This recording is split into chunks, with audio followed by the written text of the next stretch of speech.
Right, I'm going to call to order the Town Council special meeting on January 1st, 2026. Will you please rise and join me in the Pledge of Allegiance?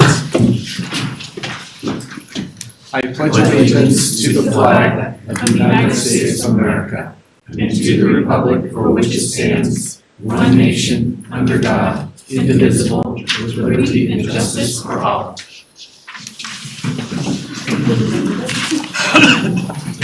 All right, will the town clerk please take roll?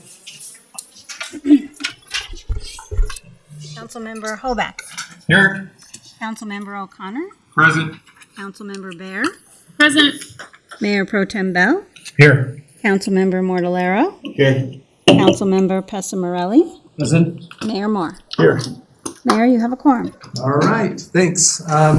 First item on the agenda is our consent agenda, of which we have one item tonight. It's 2026, a resolution of the Actually, Town it's- Council of the Town of Erie designating the town's official posting location for 2026. Mayor, Yes. actually, it's the approval of the agenda first. Oh, I'm sorry. Do we have a motion to approve the agenda? So moved. Second. All right, a motion second. All in favor, say aye.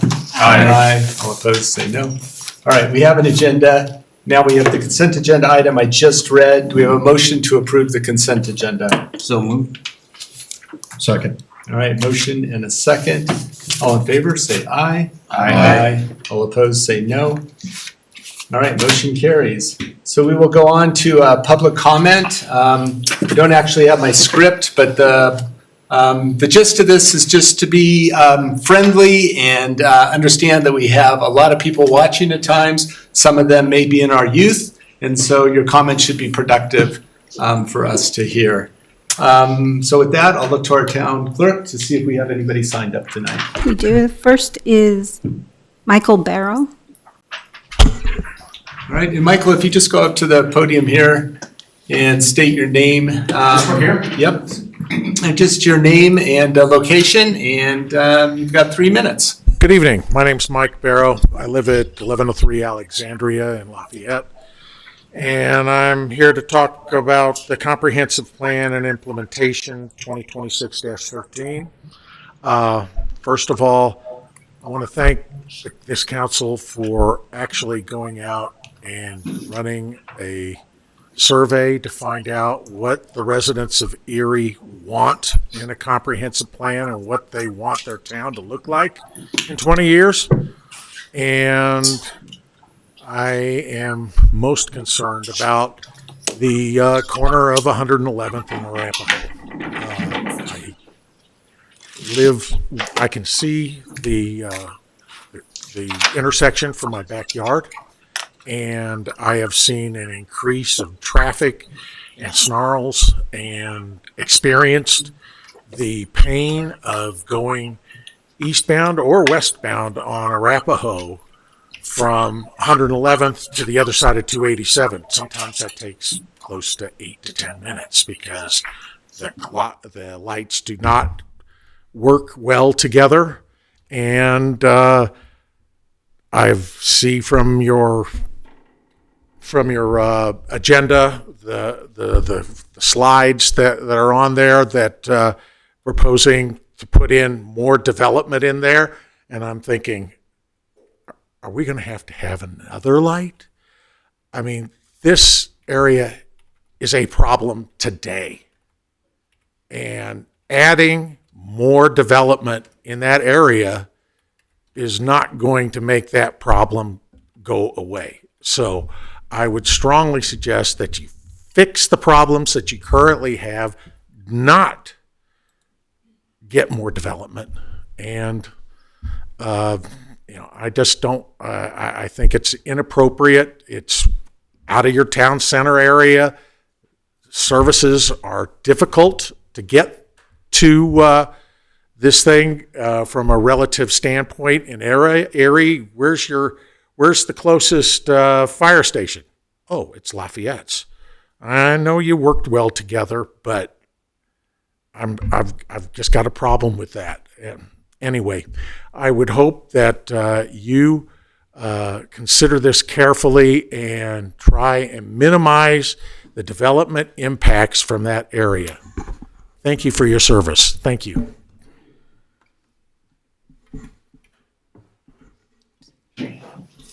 Next is Brandy Unruh.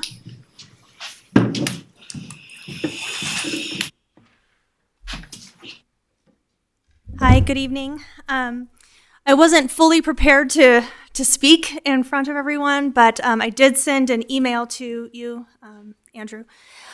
I am a resident of Erie. I've been here since 2007. I've watched this town grow exponentially. I've lived in several neighborhoods in Erie. I am very familiar with our infrastructure problems that we have, our schooling problems. I also work in real estate. I'm hearing about these problems every single day from my clients, from other people who may or may not want to consider living here in Erie because of some of the problems that they're having. They're choosing to live other places. This is becoming abundantly clear in today's real estate market. I'm specifically concerned about not just the area that he mentioned, but the area just yonder, what has been known as the Golden Run area or Aaron Harbor's land being developed. That particular plot of land is massive. It's essentially could be a town in itself. It's that big. We do not have the infrastructure in that area to support it. The roads are not big enough. It's very difficult to get around in that area at all, much less building that many homes in that area at this time will diminish the value of the homes that are in our area already existing. We are already seeing this problem in several new build areas where homes that are trying to resell are competing with the builder who is essentially doing extreme things to get their properties off of their books and therefore decreasing the value of already existing homeowners' homes. I realize that that area will eventually be developed. It just feels like now is not the right time for that because we have so many areas that are being currently developed at the exact same time. The builders move fast when they want to sell homes. Even if they don't know for sure if their homes will sell, they still end up pumping out a lot of product, therefore diminishing values of homes around it. That area in Boulder County has already experienced some setbacks in that area, and I'm happy to go into more details regarding that at another time. But it really is causing some serious problems in our town for the current homeowners who will pay the price if that area is developed today or in the very near future, especially with all of the new builds that are going to be coming all over Erie. I thank you for your time. And again, I'm happy to go into further details if you have questions later on. Thank you.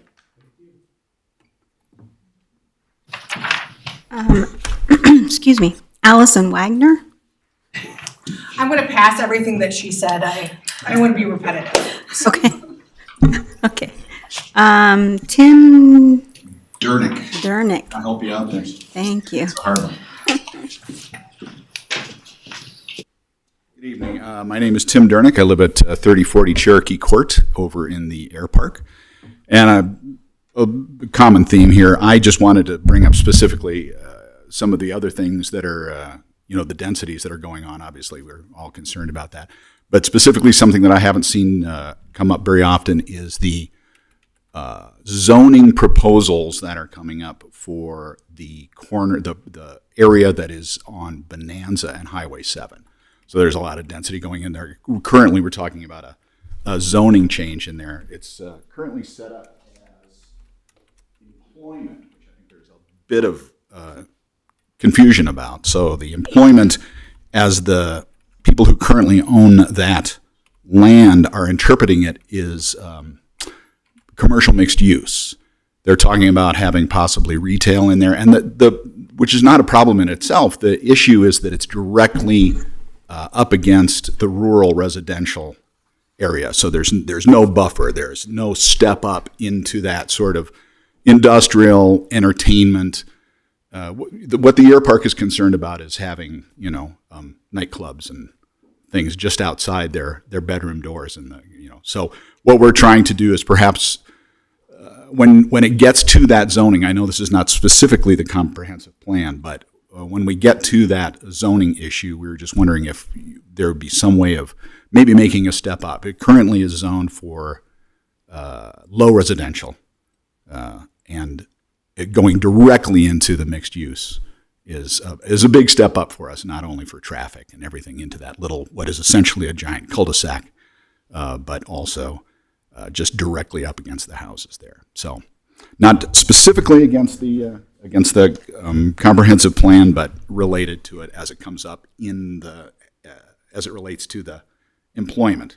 So there's a lot of the people who are doing are currently trying to get the zoning changed are basically telling us the residents that have gone to those meetings that, we're just doing what the town wants us to do. The town is asking us to do this. So that's their sort of rationale. And I'm not sure, I think they're taking a sort of an optimistic take on on what the town perhaps wants there. So that's all. I just wanted to bring up that. I haven't seen that particular spot really talked about in all the other. You've got some bigger areas, obviously, that are going on, but this is for the air park. That's a big one. And anybody who's driven past on 7 on the King Soopers area, if you've seen the density of the units that are going in there, not to mention the stuff that's on the other side of the street in Broomfield, there is a lot of density already going in. We're just going to make it worse, I think, with bringing that up and bringing it too far away from the current low density residential. Thank you. Christine Hackett Eisenberg.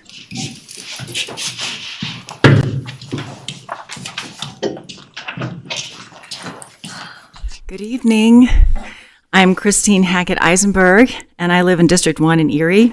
And I want to thank you all for holding this meeting and addressing the topic of the new land use designations and density classifications in the 2024 Comprehensive Plan. I've come to understand a good deal about the planning principles that are being incorporated into the comp plan, but there is still a lot I don't understand. The big picture that says we have to double our population in order to be fiscally solvent is still elusive to me. The fiscal analysis by Verdunity focused a great deal on the cost of road maintenance associated with growing outward physically. So the argument was made that we have to grow on top of ourselves with higher density homes per acre in order to keep our road maintenance costs down. But the TMP shows road improvements throughout our 20 square mile community, and the higher densities don't seem to reduce those road investments. In fact, they seem to increase them. Then I'm confused about the simple multiplier that was added to the equation to cover the increased costs associated with expanded parks and rec and police and fire, water supply, etc., to accommodate planned residential growth. The multiplier didn't specifically tie together how much new residents cost the whole town's taxpayers. So that's my first question. How many tax-paying residents are needed in order to keep our town's finances solvent? Is it really 80 to 90,000 people?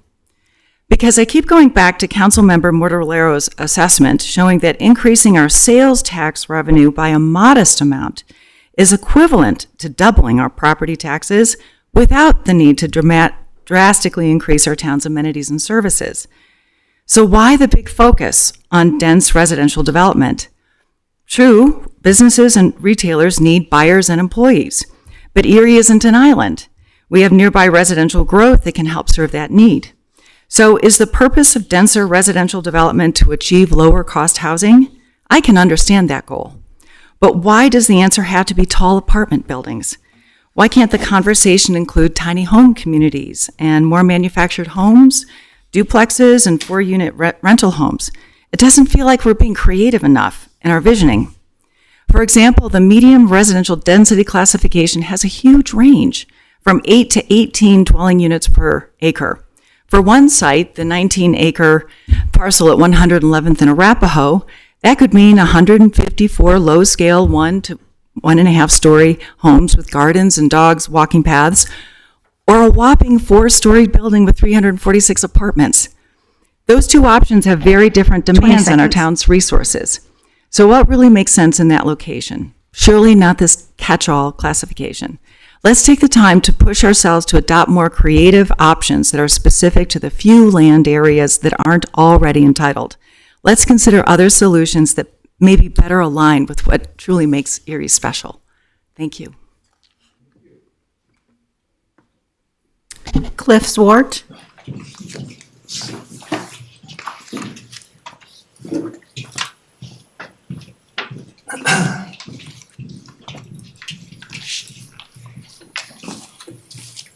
Hi, good evening, everyone. My name is Cliff Swart. I live in Arapahoe Ridge in Erie.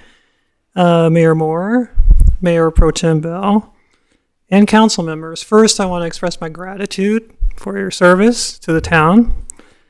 I'd like to address the densities that are being taught to tonight. And just to reinforce what Christine spoke to earlier. One thing is the comp plan process itself that was followed last year. If you remember that process, the density changes were not mentioned by staff for almost the entire 3 years of that process. And it wasn't until a resident pointed out that there are no markups between the old and new comp plan that the densities had changed in definition across the board, much higher, medium 50% higher, that it was finally talked about by staff, but it was late, within months of voting to be approved. So therefore, I think for the folks at 111th Arapahoe area, some folks felt deceived, betrayed by staff and council, some. And I think that was part of the defect that was in the process of the comp plan update. For 111th Arapahoe itself, the new medium definition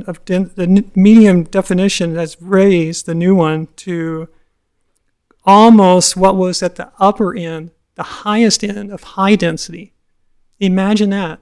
Medium density, the upper part of medium density being changed to almost the upper part of high density. That's the severity of the change of medium. That would allow 346 units at 111th Arapahoe. That's higher than Thompson Thrift. And it could be up to 4 stories. And part of the problem with the comp plan, again, is the building types that were described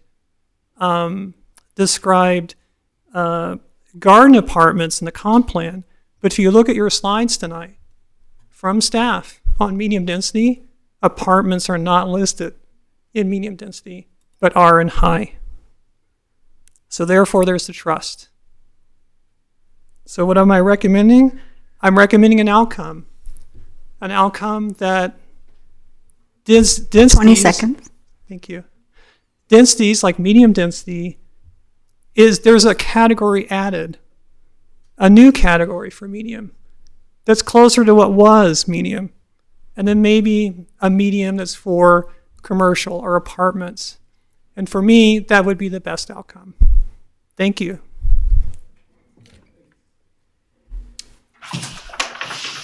I don't see anybody else signed up, and I don't see anyone online either. All right, is there anybody else in the audience tonight that would like to address us during public comment? I would. All right, yeah, just join us at the podium and just name and location for the record. Excuse me, my name is Erskine Dunson. I live in Collier Hills in Erie. Sorry, can you guys hear me? All right. Yeah, I live in Collier Hills in Erie, and the reason I'm here today is because I saw your post on Facebook about the density in the area, and this is something I went through. I think my 4th town. I moved around. It was military and for work. This is my 4th town that I've gone to where we've had this conversation, and I'm going to tell you, it all turned out bad. They said that, excuse me, getting over a cold. They said that, the higher density would lower your property taxes, blah, blah. Never happened. I still own 2 of those properties. All the bond measurements and all that for the schools, for the infrastructure, there's a cost to it. Higher density, there is a cost to it. If it doesn't come with, in California, it was mandated by the state, for different areas for the higher density. The state didn't bring any money for the infrastructure, for the schools, any of that. So the local communities had to pay for it. And that was in the form of bonds and higher sales taxes.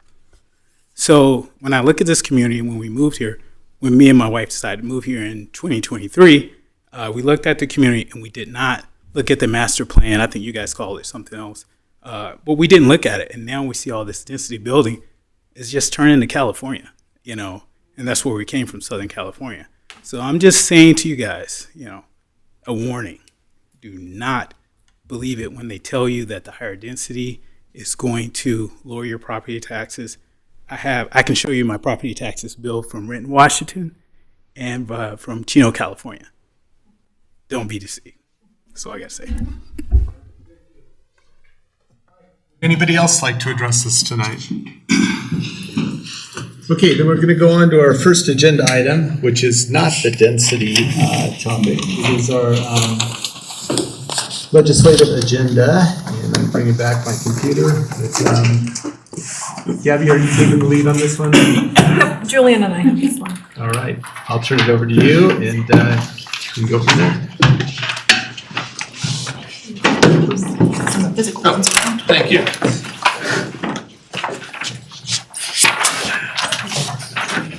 All right. Hello, Mayor, Council. It's been a while since I've seen you all. Hello, glad to be here. We're talking tonight about your 2026 legislative agenda. I am Gabby Ray, your Director of Communications and Community Engagement. I'm going to pass it to Julian because I do believe we have a special guest or two. So I'll let him do some introductions. You got it. Thanks, Gabby. Evening, everybody. Mayor, Council, appreciate your time tonight. I'm Julian Jackman, the Town's Director of Economic Development. Here tonight on behalf of our new legislative action team the staff's put together. Gabby and I are chairing that initiative, kind of an internal team of staff, some of which are in the back of the room we'll get into here in a little bit, taking a new proactive position and being more involved in the Capitol here in Colorado.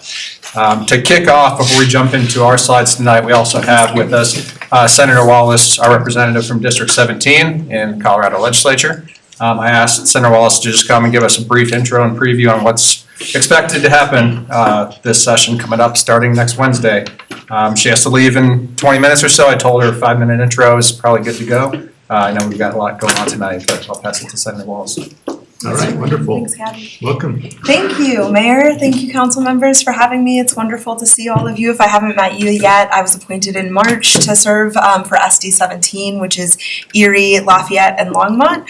And so jumping into now, in less than a year, my third legislative session, because we had the regular, the special, and are now going back to a regular one just next week. So excited to be here. I'll tell you very quickly. So each legislator is guaranteed 5 bills at the Capitol. So we will see over 500 bills this coming legislative session.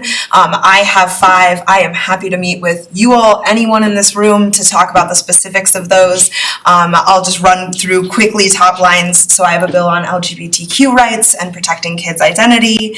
I have a bill making it easier to serve in the state legislature while also keeping your daytime job. I have 2 pieces of environmental legislation, so a bill around EV battery recycling, and then a bill around justified use for neonicotinoids in seeds, which is a pesticide. So those are my 2 environmental bills. And then I will have a bill assessing trauma when sentencing survivors of violence in the criminal legal system. So huge, big array from just me alone. And then, of course, as I mentioned, we have 500 bills coming up, right? So we'll see things and everything from data centers to housing and transportation, like you fine folks have been talking about tonight, water rights, cat bill, I'm sure, right? It'll really run the gamut. But I'm excited to hear what you all have to say tonight. The main thing that I want to highlight is our budget.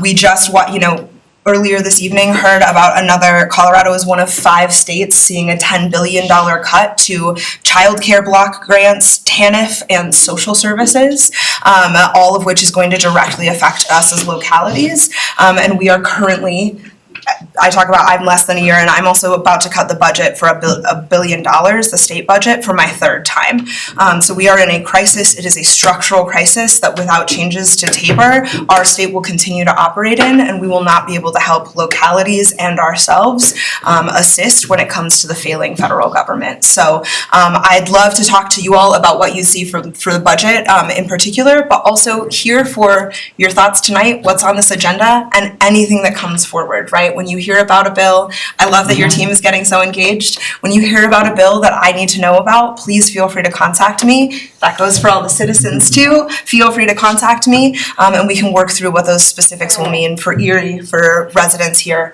and for each of you. Thanks, Senator. Yes, sir. And so everybody knows we did also invite Representative Woog. Who here has seen growing up Schoolhouse Rock? I'm just a bill. Everybody, let's go. So at least for state legislature purpose, there's a House and a Senate. From the most recent redistricting, we have one senator and one representative. So Senator Wallace represents all of Erie in District 17. Representative Woog, who was invited but couldn't make it tonight, represents all of District 19, which is also all of Erie. So depending on where a bill originates, whether in the Senate or the House, or when it passes that chamber and moves to the other side of the hallway, we have representatives on both sides of that hall. So we can get into that. And we do have a couple of different parts to go through tonight. Gabby's going to kick it off on our agenda, and then I'll pick it up on some of our actions with the new team and what we'll be doing when session starts here next week. Yes, so this is our quick agenda for the evening. First, we're going to talk about how we got to this version of the legislative agenda. It has been edited from our 2025 legislative agenda, which you've been working on throughout the year. So we'll look at that and look at some of the some of the changes that we made to this version. And then we'll talk through the use cases. What is the legislative agenda for? What can it be really useful for? And what can happen if we don't have one? And then Julian will go over that internal legislative action team that has just been created and what that means and what that's going to look like and how we're going to track bills that impact us. And then we will have some discussion, answer questions, and hopefully you will vote to approve the 2026 legislative agenda. The resolution is in your packet. 26 years over. So first I'll start with kind of the timeline of how we got where we are today. So we did have a very first discussion about the legislative agenda as an item in March, and we started talking about what it looks like to either at that point edit the 2025 version, which we were so far into the session already, we decided that wasn't necessarily useful and effective for us. So we did start talking about what it would look like for the 26 version.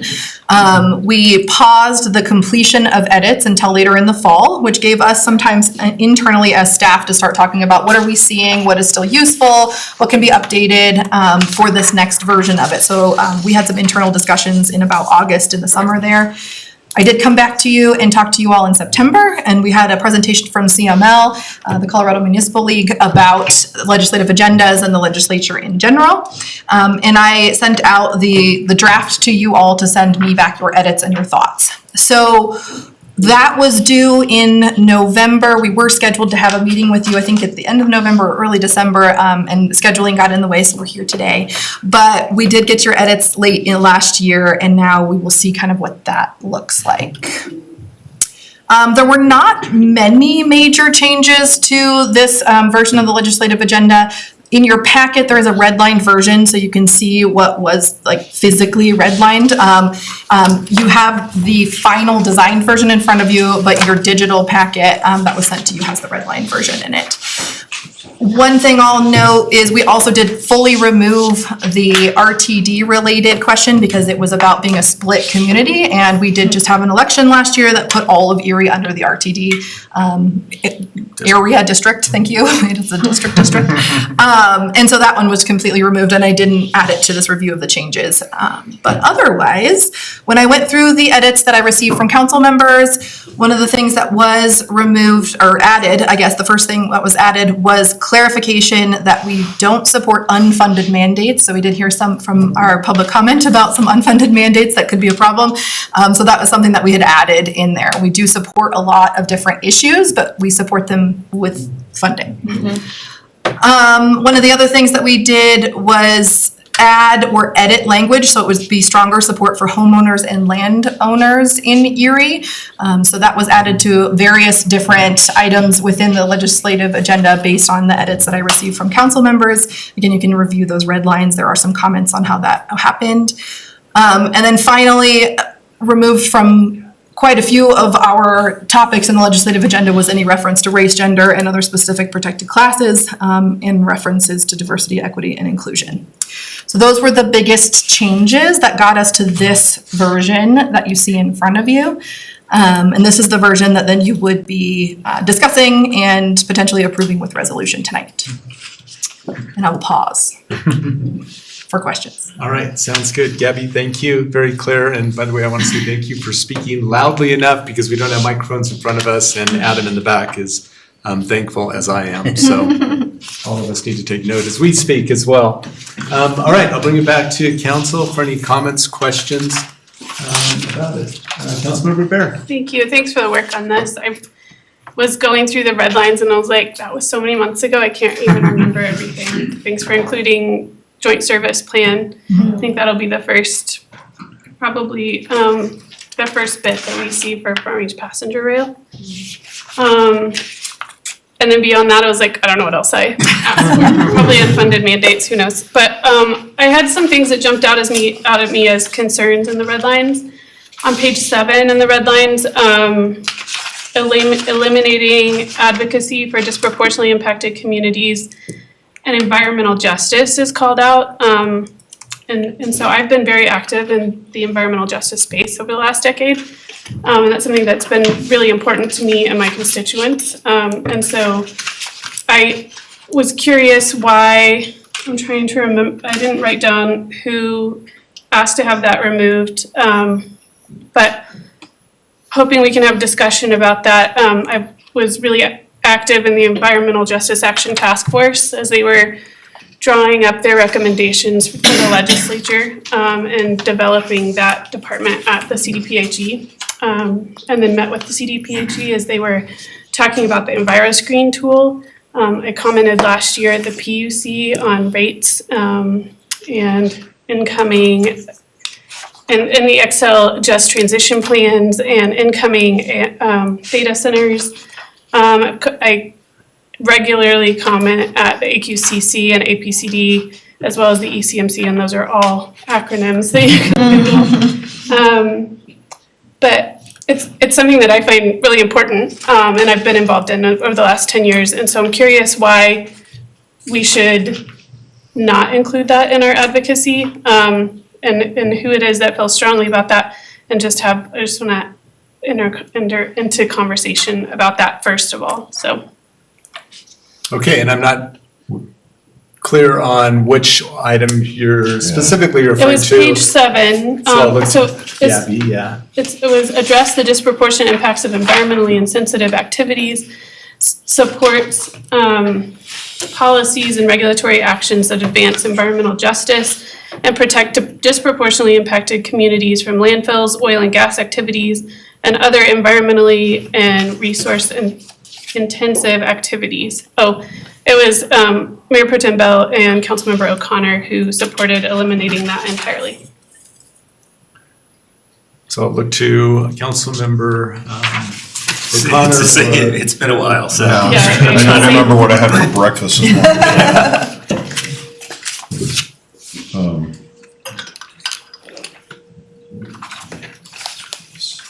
I mean, I think a lot of this was trying to streamline language. I mean, just looking at what the edits were. I think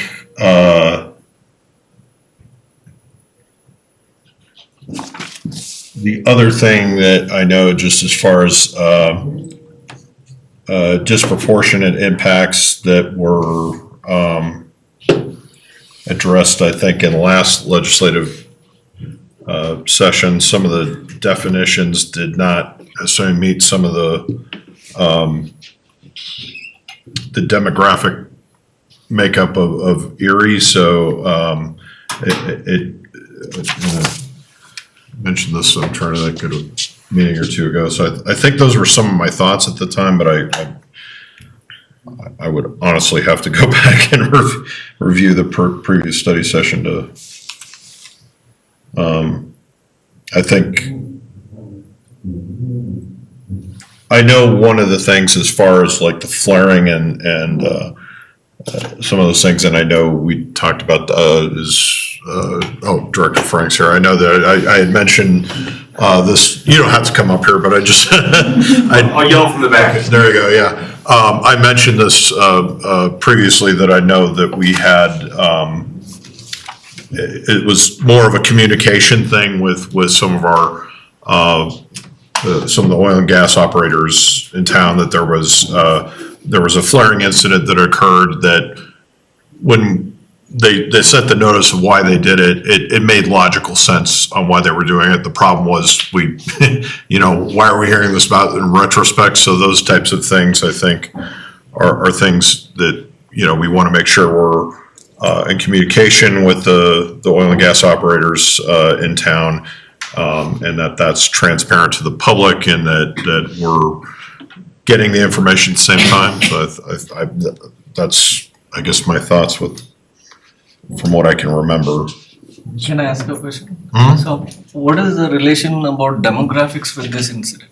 How do you? With what they define for disproportionately impacted communities, with what the state standards were, those, and I don't have the whole list, but there was a whole bunch of things as far as like measuring how areas that were below certain percentage below the poverty line, those types of things that, in Erie were, not to say everybody's in the same boat, but generally we're a more affluent community. There were things that I don't think applied from those standards, but. Isn't the point of this, though, to address those that maybe are not a part of the majority of the community? And they would be recognized in whatever regulations or whatever bills are brought forth? Yeah, yeah, it's a fair point. I don't know. I mean, I guess since you and I are listening here, I don't remember. Yeah, this is kind of going back. This was my first time around with the legislative agenda, and some of my feedback is questions and trying to understand how big the disproportionate community is within Erie. Yeah. And trying to understand do we have a lot of that? And if we do, or we do feel that this was one that this is not one of those hills for me. Okay, well, I can share some of my experience then through the EnviroScreen tool work that we did. The 1.0 version, Erie met a lot of the requirements. The 2.0 version, which is what is in place right now, eliminated a lot of Erie because of that. The falling below the poverty line. There's a lot of different demographics. There's also BIPOC communities and under-resourced. I can't even remember all of them, and I know that Director Frank is sitting in the back of the room just chomping at the bit. But anyway, just to kind of keep it brief, our disproportionately impacted community that qualifies under that term resides in Old Town. And so my experience, though, has been to advocate, when we advocate for the disproportionately impacted communities, the people who are most underserved or most impacted, the intent then is to bring everyone along. And when we're meeting the needs of that group, then we are also making policy that protects the wider public. And so that's been a focus of mine for all of these years that I have worked on that. So I think it's beneficial for us, whether EnviroScreen identifies, our air quality, which is at 90 to 100% air toxics. When you use the EnviroScreen tool and kind of go through, there are a lot of areas where the entire population of Erie does meet some concerning things such as air toxics or oil and gas development within proximity of our homes and schools, and that kind of thing. So I think it's important that Erie remains at the table and that we continue to advocate in Enviro bills. And Senator Wallace can talk more about, we have the grand bargain in place right now. And so we won't be seeing probably a lot of oil and gas legislature this year. But there are other ways that we can advocate for disproportionately impacted communities and specifically in environmental justice conversations. So it's important to me. And I would advocate that we continue. I have been at these tables for the last decade, and I will continue my commitment to show up at these tables and advocate. But I think it would be great to be able to represent our entire population. Okay, other comments from council? I think there was a question about what parts of Erie currently meet the disproportionately impacted community definition. And Councilmember Bear is correct in the initial version, which was based primarily on the impacts and how disproportionate they are. Pretty much the whole town and indeed this whole region, mostly due to oil and gas development, did meet those criteria. So then the demographics, income, percentage of the population that are persons of color, these sorts of things, those attributes were sort of amped up. And in the final version, which is from November of 2024, late 2024, I believe none of the town qualified it as a disproportionately impacted community except for the 3 mobile park homes, or mobile home parks in Erie, which by definition, no matter what environment you live in, mobile home communities are considered disproportionately impacted. Not regarding this, but can I move on or we are staying on this topic? No, I think we should get closure on this topic before we move on, otherwise we'll have to loop back. I think I have just a question from a practical sense. If we left the version as Julian and Gabby have it in here, does that preclude us from your continued advocacy, or does it harm us in any way to lobby, advocate if a bill does come to the floor? Go ahead. Senator, you probably know it more than I do if you want to start. I don't actually know what you're limited Sure. in doing in your official capacities if it's not included in here, so I'll defer to That's you. fine. Yeah. I mean, the legislative agenda is meant to be kind of a broad platform document. It establishes positions on major statewide issues. So that when there's bills introduced throughout each legislative session, our team, and when I say team in this regard, it's mostly our staff legislative team that's been formed to review the bills and see how they align or don't align to the legislative agenda. That gives us the authority to really go and testify on behalf of those bills. If the bill is really in support of our agenda or in opposition to our agenda, that allows us as Town of Erie representatives to then go sit in the Senate committee, House committee, and say, I'm Julian Jackman with the Town of Erie, and I'm here speaking on behalf of the town and our legislative agenda. If without this type, and this is an example, but without a statement like this being in the agenda, we cannot do that. You can still go and speak in committee on your own behalf, but you cannot say, I am here on behalf of the Town of Erie. You can say, I'm here speaking on my own behalf. Sure. The alternative to that, and before we had an agenda and had an established platform on these types of issues, each individual bill had to come and be presented and discussed by council at a future meeting. I think as the senator knows, things happen rapid quick in the legislature. I've seen bills go fast track from initial introduction to pass by both chambers in 2 weeks. The nature and the speed at which things operate at the Capitol doesn't really allow for the time for us to schedule discussions at council in a week or 2 weeks, talk about it, say whether or not it's a position, and then go back and go to the committee and testify.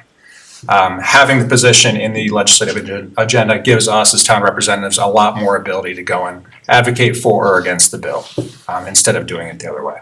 And the other thing I would add was that has always also applied to council members as well, was that if it was in the agenda that you have approved as a council, you could go and speak and testify on behalf or against a bill. But if it was not, you would have to come and discuss it. So not just for staff, but for council as well.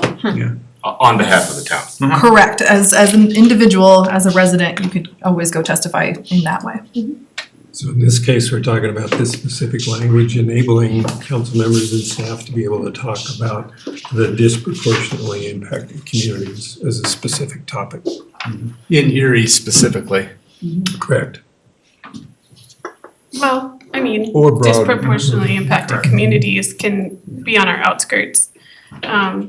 There are a lot in Weld County. There are, along the I-70 corridor. So as we talk about transit bills and some of the other things that might touch on greenhouse gas emissions reductions or transit access, then disproportionately impacted communities also come into those conversations. This language specifically calls out impacts from landfills, which I think is important also for our community. So I think that is. Both languages include that, if I'm reading this correctly. Include the landfill piece of it. All right, Just kind of thinking back, I think that the landfill portion was one thing I had a concern with because we did annex the landfill into the town to collect revenue from there. And I think we need to be careful. I was the one that advocated for getting the task force together to get the landfill entrance moved. So I'm certainly concerned about safety aspects and operations around the landfill. And that's gonna, as we grow, that's gonna become a larger impact. And I'm thankful we were able to get that task force in place.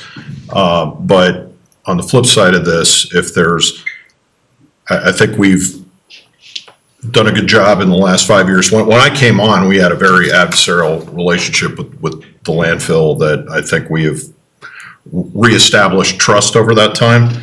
And I would be worried if there, depending on what it is, if there are bills that are, you know, pretty much there's, around here, it's Waste Connections, but it, you know, it could be Waste Management, some of the other larger landfill operators, those guys have a lot of lobbying power, and if you get into a session where we're on the one hand trying to negotiate with the landfill, but then we're advocating for a bill that may be negatively impacting them, I think we might risk our own thing. I would rather deal with those as sort of one-off situations than have just a general, certainly we are concerned about the impacts of landfill and have been. There's a number of communities, and I know Brian, you're right behind one. I'm just right south of a closed one, so or north of the Denver Regional. So yeah, those are things we need to keep in mind. But I think that was one of the concerns that I had. yeah, so I think where I'm at on this particular one is I understand your point. And I understand your point that it's hard for some bills, not all. I'll bring up the AI bills just for a brief second. That one's still trying to be worked out a couple years after, right? So some things move slow, some things move fast. But I would be okay with leaving the language the way that Gabby and team have updated it for now. But if there's a bill that you guys see that is like, David's coming to you and saying, we really need to be pushing back on this, then, you know, we can always call a special meeting, we can do a virtual meeting, we can do whatever it is in a timely fashion. For sure. Why have to call a special meeting when we can just get staff guidance right here? Because of the broadness that the Mayor Pro Tem just articulated, it becomes more carte blanche as opposed to something specific to Erie. So here's my concern with that. The environmental justice piece is what's eliminated. The landfill language is still in the legislative agenda. So we're not eliminating anything to do with the landfill. We're eliminating our ability to, say, staff go and advocate for the community when we're considering environmental justice and when we're talking about, you know, disproportionately impacted communities. So we could, I mean, it's the same argument, right? That if there's something that comes up along those lines, we can assess the broader picture on the, and that's just where I'm at, right? And I don't need to debate it, that's where I'm at. I don't know if you have any further comments. This one, it was more of trying to get just answers about what this really means. And also understanding how large our disproportionate community is. I had asked another question, I think we have around 115 manufactured homes, which I guess would be the ones that would qualify. I don't know the exact definition of a manufactured home. I mean, there's like modular homes, and I don't believe those are mobile homes. Okay. I think these are specifically, there's one on the north end, two on the north end and one on the south end of Old Town here. Yeah, that are that's right. Traditional mobile homes. Yeah. So it's, the numbers aren't that big, so I think that's where I was at with it, was just trying to understand the numbers, That but is why I would like to leave it in there as the representative for District 2, which is Old Town and all these. One of the reasons I think it's good that we have districts out of the charter, out of a home rule, is that Old Town feels very underrepresented. So I would push very hard for this to be put back in. I'm fine with that. Okay. It could go back in. It was more of a, I would at least like it to be edited. I don't think putting it back in as is, and I don't know at this point. Remove landfills from it or something? I mean, well, let me go back to you guys. I don't want to we're only on the first bullet point here, and I know there's more to discuss, but Yeah. I don't want to reinvent the wheel here, but. And I'll mention, I know just to keep her of the clock, we have this for 45 minutes, we still have some more slides to go. Our intent here with Gabby and me, we've been talking about this agenda for the last year. Yeah. Several meetings, going through the details. I know Gabby sent out for comments and the red lines and all that. Our goal tonight is to have this agenda approved by you all tonight. If there's an amendment or two within that approval, great. But session starts next week. Yeah. And so I'm a little blunt here, but I think we're, as staff, kind of ready to move. Because we need this agenda ready before the session starts.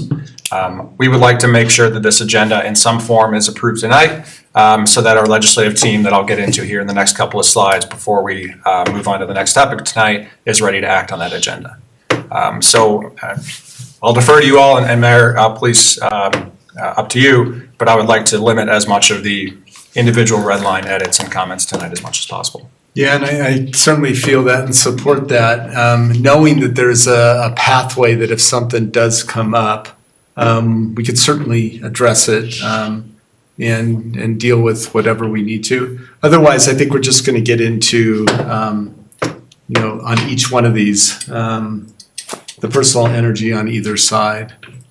But before you go, I have one question. On this one or a different one? Different. Yeah, okay, we're going to go around to different ones. Let's jump into that. Let's see if there's a pile of these changes that ultimately we want or Yeah. whether or not. So I had this question for Mayor Pro Tem and John Butler and Brad. So the Which I equity and inclusion on page number 8. So it was asked to be removed or eliminated. So the question I have is, do you have problem with the meaning of those words, or do we need to find synonyms? We already told our LGBTQ friends that you're not included here by removing the pride flags. And I don't look like any of you here. Do you want me to be included on this table, or what is this about? So, as I recall, that the agreement that we had at the last meeting was we were going to what was in our preamble in the town charter, and that was what was agreed on as the language. Am I correct? That's what I remember. But the language is the same here. So you're eliminating the whole thing. Okay. So what is the language? The advice from staff, based on what was coming down from the federal, was that Did we change the preamble? No, we aligned with it. We aligned with the preamble. So To you use don't want language any that- diversity in Erie? No, that's not what we said. Anil, you can't go back when we've already discussed Why this. can't we discuss this? We did discuss this. Did discuss it, yes. So We're going in but this is circles a because you different can make agenda, a right? political point. It is not a Can we political please? point. It is not a political It point. is a Yeah, it is. political point. Why is it? Or how is it a political point? Ask your question again. Yeah, do you want me to be included on this table? Absolutely. Yes, absolutely. But you just said you don't want it by eliminating all of it. Okay, You are equating the elimination of the DEI section with the Correct, equation like that we don't what is want. diversity? I don't look at it that way. But you want it to be eliminated. But I want what? You want it to be eliminated. But you don't see it, like the words and actions are not matched. Was also part of a conversation coming down from the federal government that funding is getting cut in lots of places with this. And there was no reason With these for us 3 to- words. What's that? With the 3 words. Yes. That does not exclude anybody. It does. Okay, I disagree. All right, next topic, next question. on any of the red lines that are in here?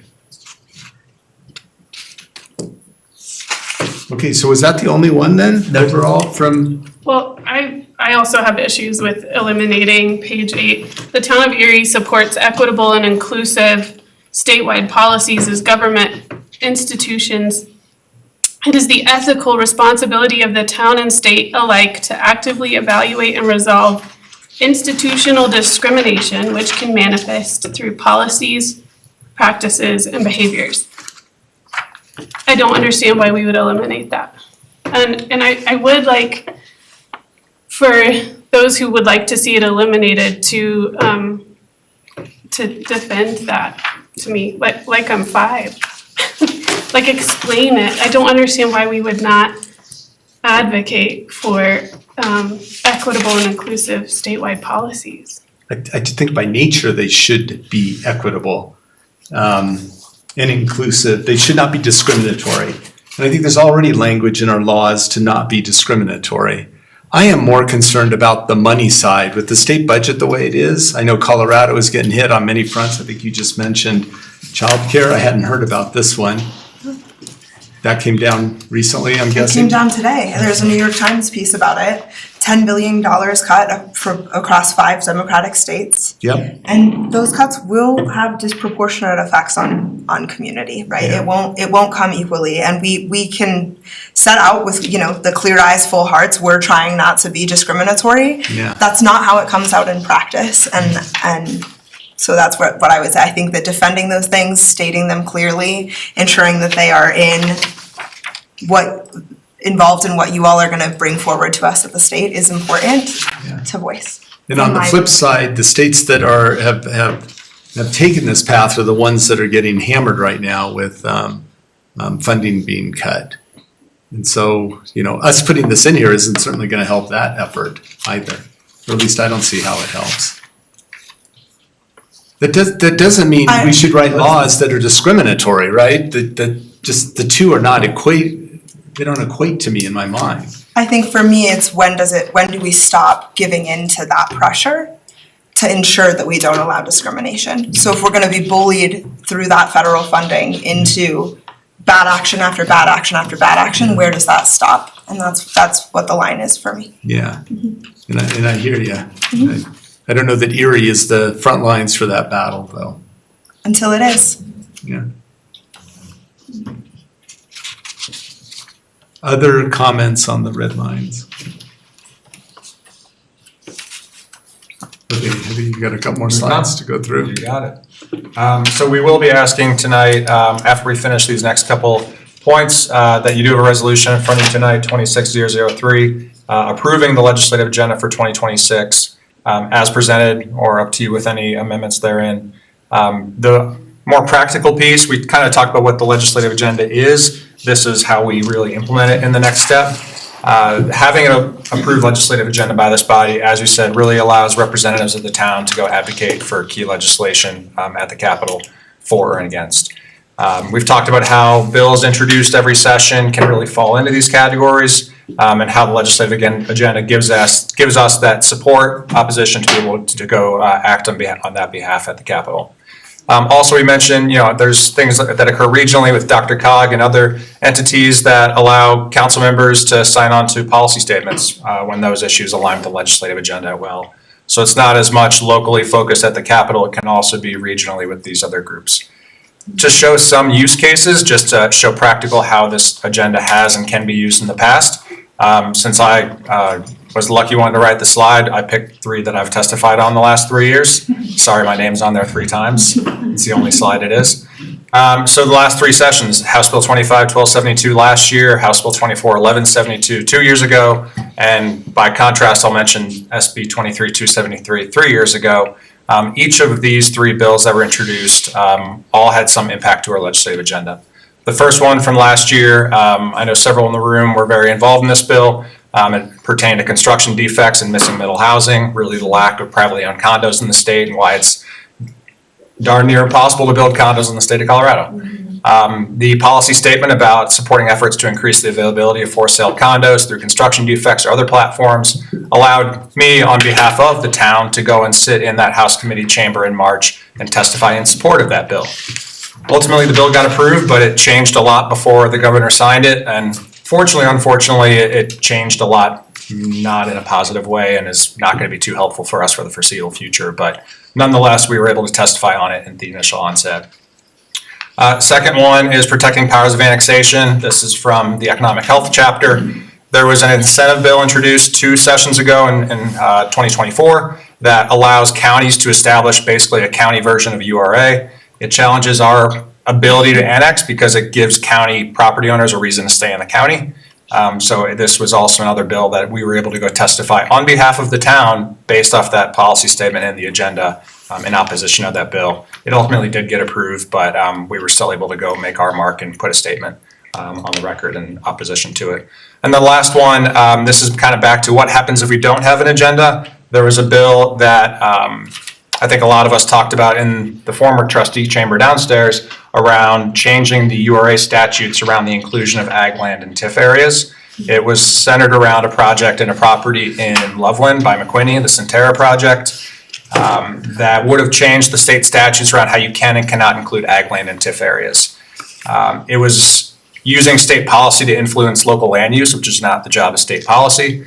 While we did not have a legislative agenda, I serve on public policy committees for the State Economic Development Council, for ICSC, for NAIOP, for a few others, and every one of those entities took positions against that bill, so I was able to go testify on behalf of those groups opposing it, but I had to say in public, I'm here not on behalf of the town because the town had not adopted a policy statement in that regard.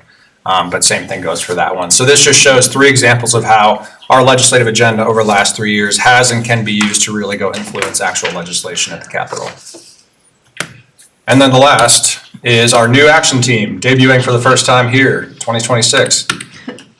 This is also to be more proactive. We've been active in the last couple of years. This is just another step in the right direction to be even more proactive as staff, as council to properly administer this agenda. You know, in the past, council's approved the agenda. As staff, we flagged a couple bills here and there when they land on our lap.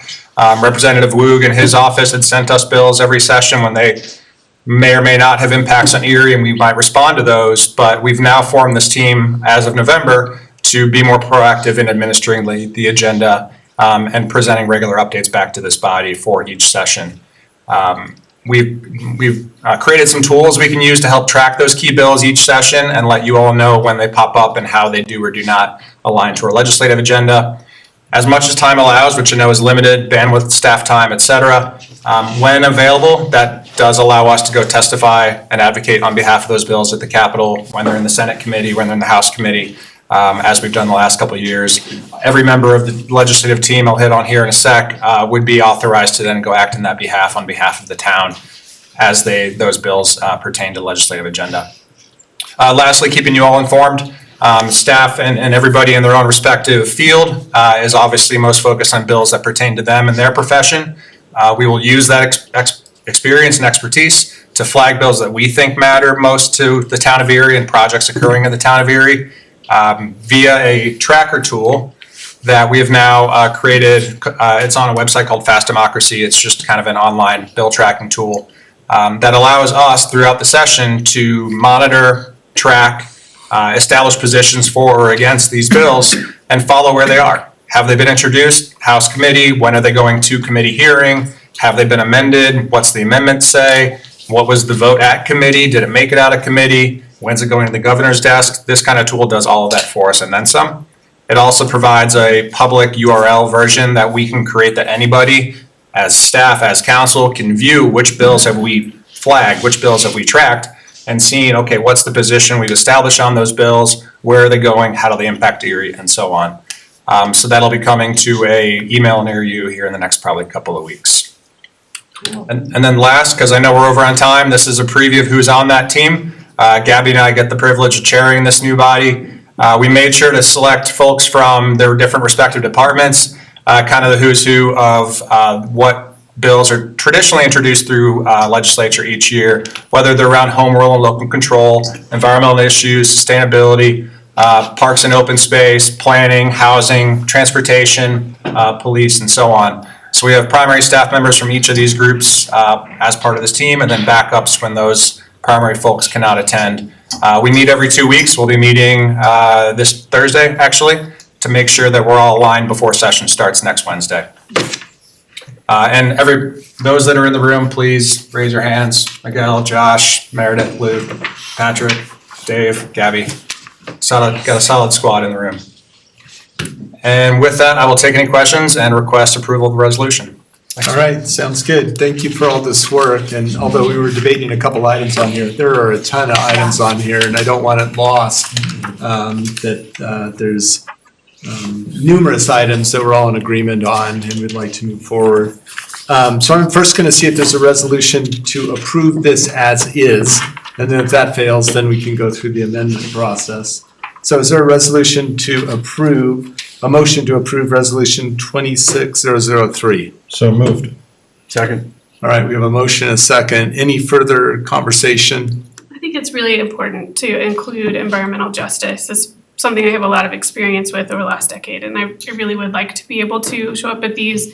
It's not just the legislature, it's all the rulemaking tables, including, all those different acronyms that I spoke about, and signing on to all the different letters, which I send you guys several over the last year that we had the opportunity to sign on to.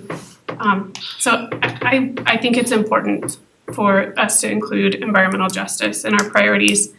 I also think it's important for us to include the diversity, equity, inclusion piece to recognize the different groups and stand really intentionally.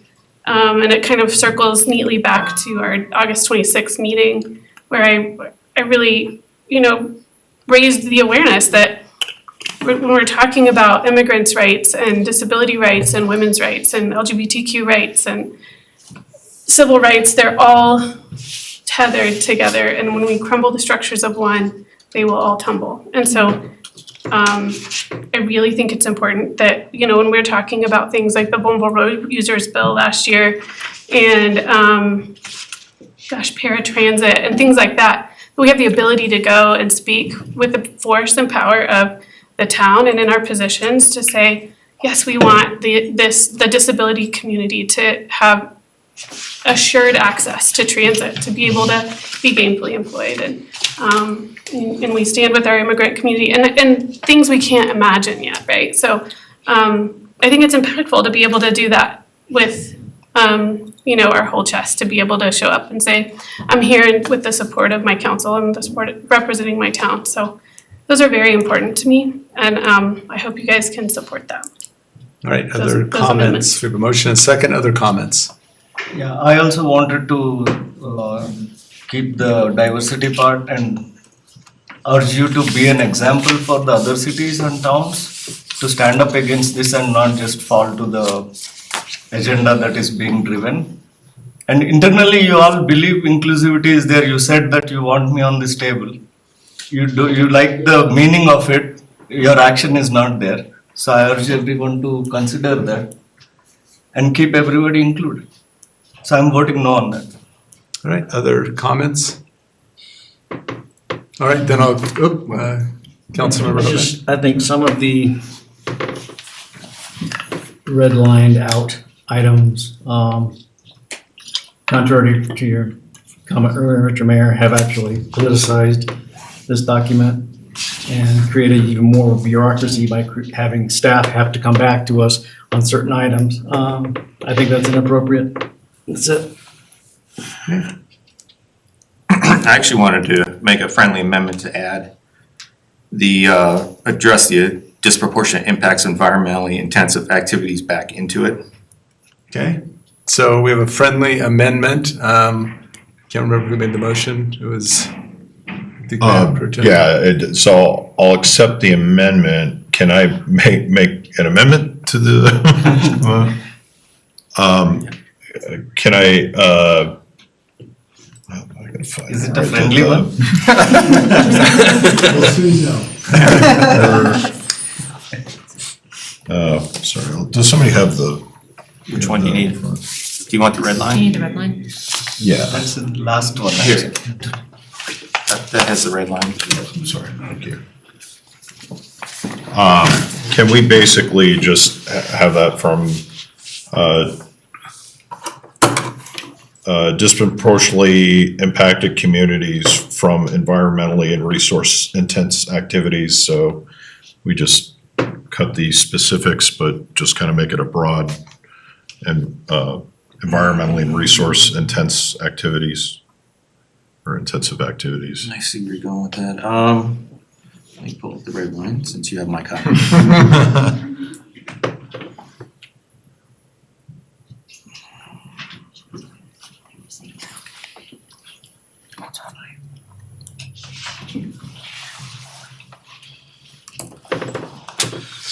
What are your thoughts, Councilmember Bear? Supports policies and regulatory actions that advance environmental justice and protect disproportionately impacted communities. How about we end it right there? That's fine. Okay, so I'm gonna, Is that as a is that friendly another friendly amendment? Why don't you drop your friendly amendment?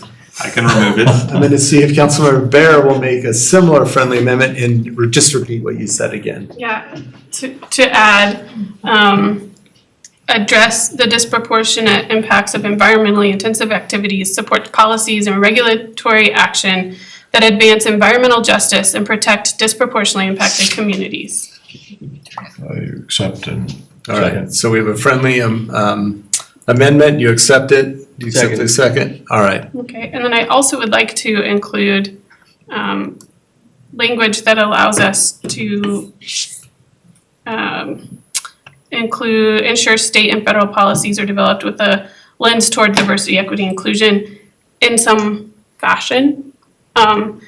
So, because that comes down to being able to sign on to, support, letters of support for things like the paratransit bill last year, which was really important. And vulnerable road users, and those impact our community Did we members. use language from the preamble or something similar to that? That's what I thought That we'd would be, done. I don't that have would be the, appropriate, I think. yeah. I thought that's what. But we probably don't have, want to I wordsmith thought that on the fly. I didn't look at the specific thing, but I thought that's what we added back in. We were Am I right? applying that to the grants to communities. Oh, okay. So whatever the equivalent to that is for this. So I want to move this along, so we do have a long agenda tonight and some other items. Is there a friendly amendment to include the language from our preamble? I think that's what, if I understood, Yeah, Councilmember. under the equity and inclusion part, I guess maybe that would help. I don't know that that's clear. Go ahead. Yeah, I was gonna say, just to make sure I'm clear on that, the section for equity and inclusion then would say something to the effect of the town of Erie is going to support and uphold the preamble to our charter, which is, and then include the preamble to the charter. I think that works. I can support that. You okay? I think so. I mean, what's redacted, it says that the town of Erie supports equitable and inclusive statewide policies. Do you just mean paragraph 3? Drop that back in? So I for mean- clarification, is it paragraph 3 from the preamble? That's what I was trying to find. Yeah, that looks like I've got it up here.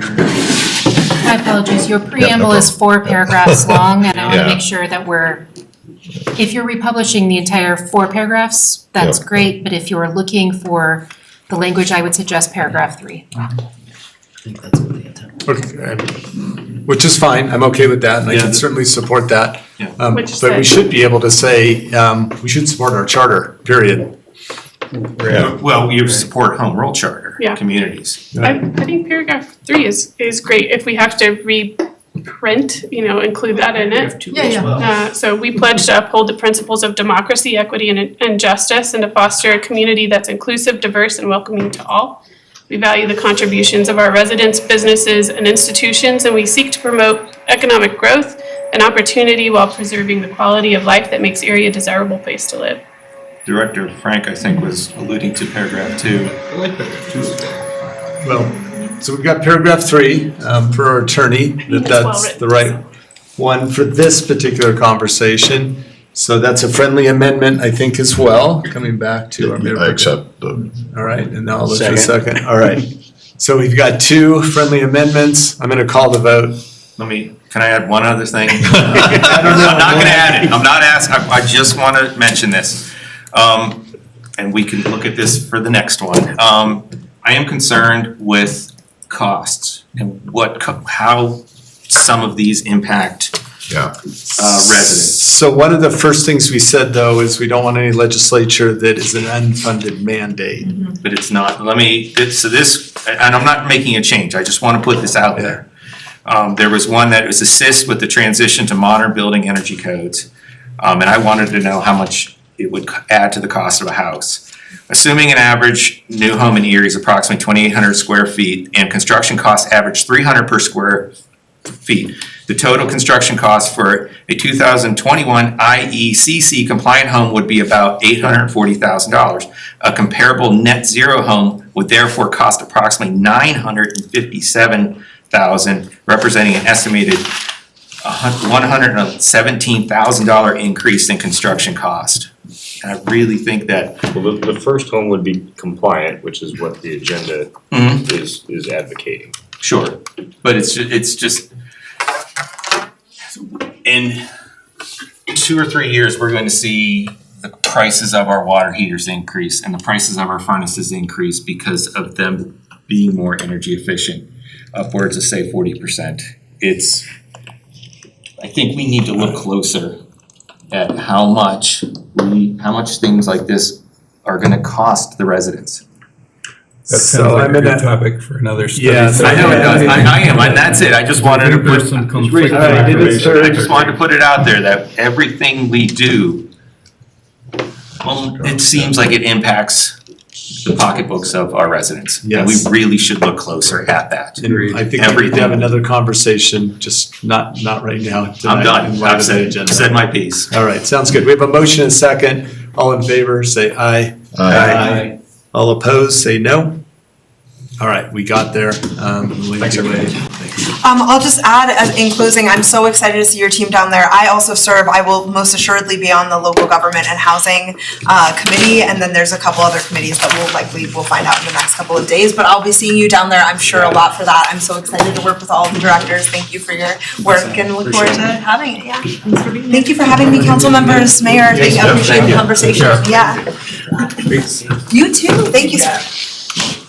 Yes. Don't even worry about it. Yeah, let me know when you're down. Thank you. Sounds good. All right, we're gonna move on to item 2026-13, the comprehensive plan and implementation. And I believe I'm going to turn it over to Sarah, but Sarah's not, oh yeah, there's Sarah.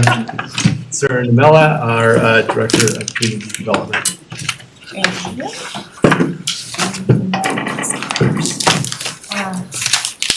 Please hold. Sarah Narmella, Planning and Development Director, slowly trying to find our, oh, it's coming up. I don't have to do anything. All right. Tonight, we are happy to be with you to continue the conversation about the comprehensive plan.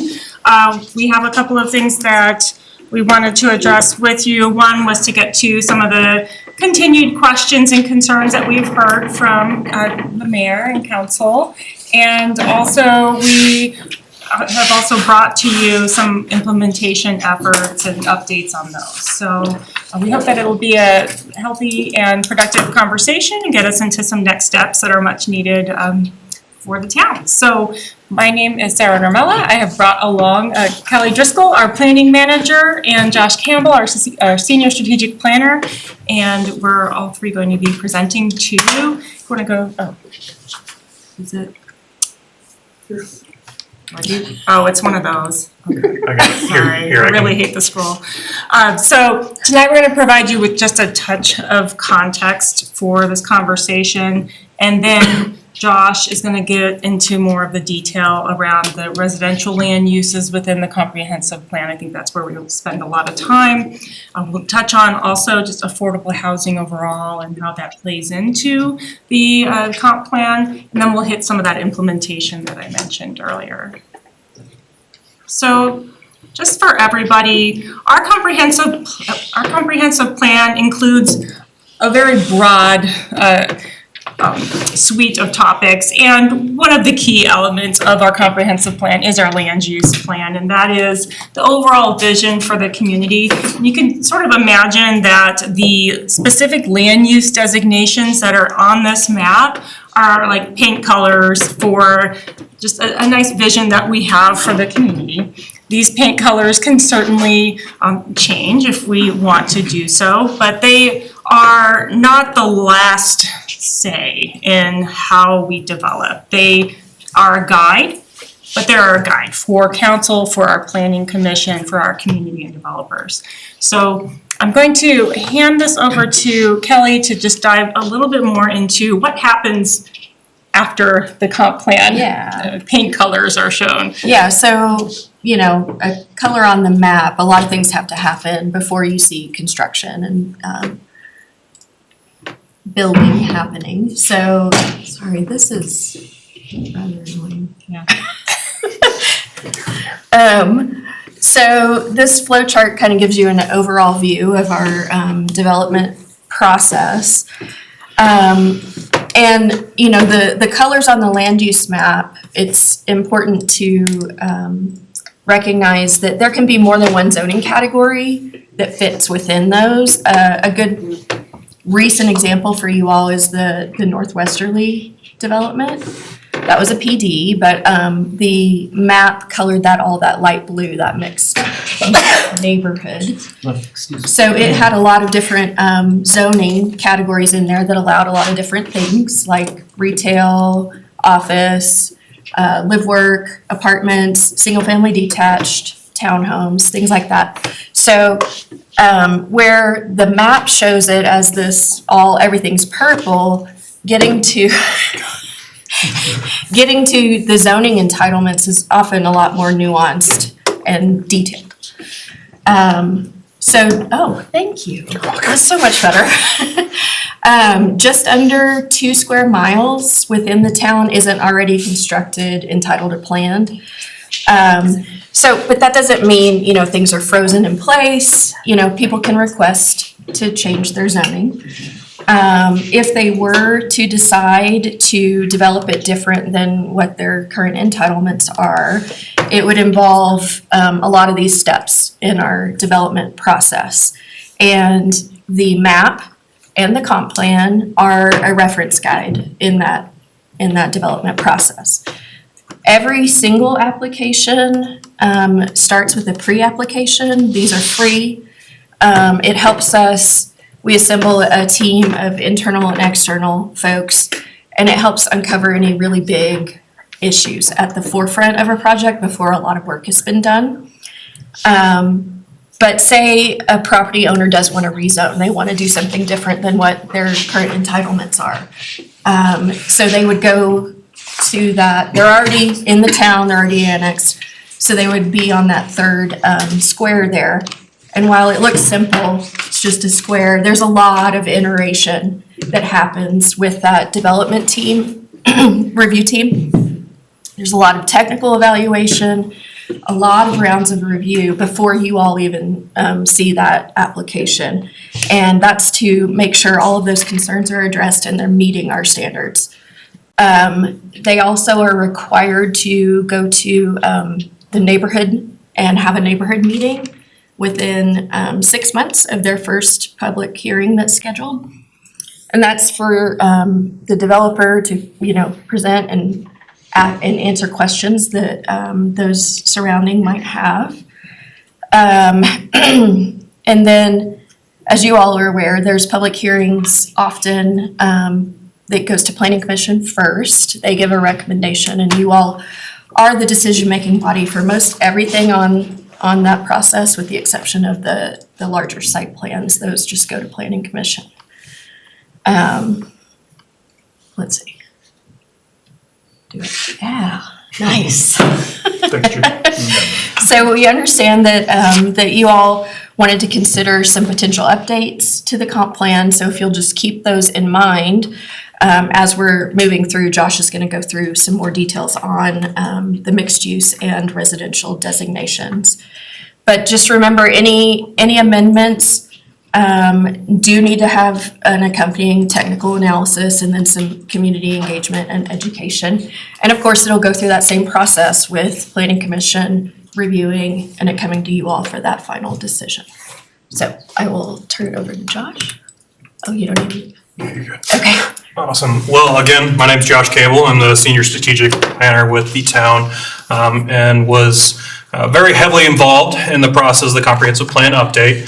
And again, I want to thank Sarah and Kelly for also assisting in that process. It wasn't just a single individual, but rather a joint process from everyone throughout the town.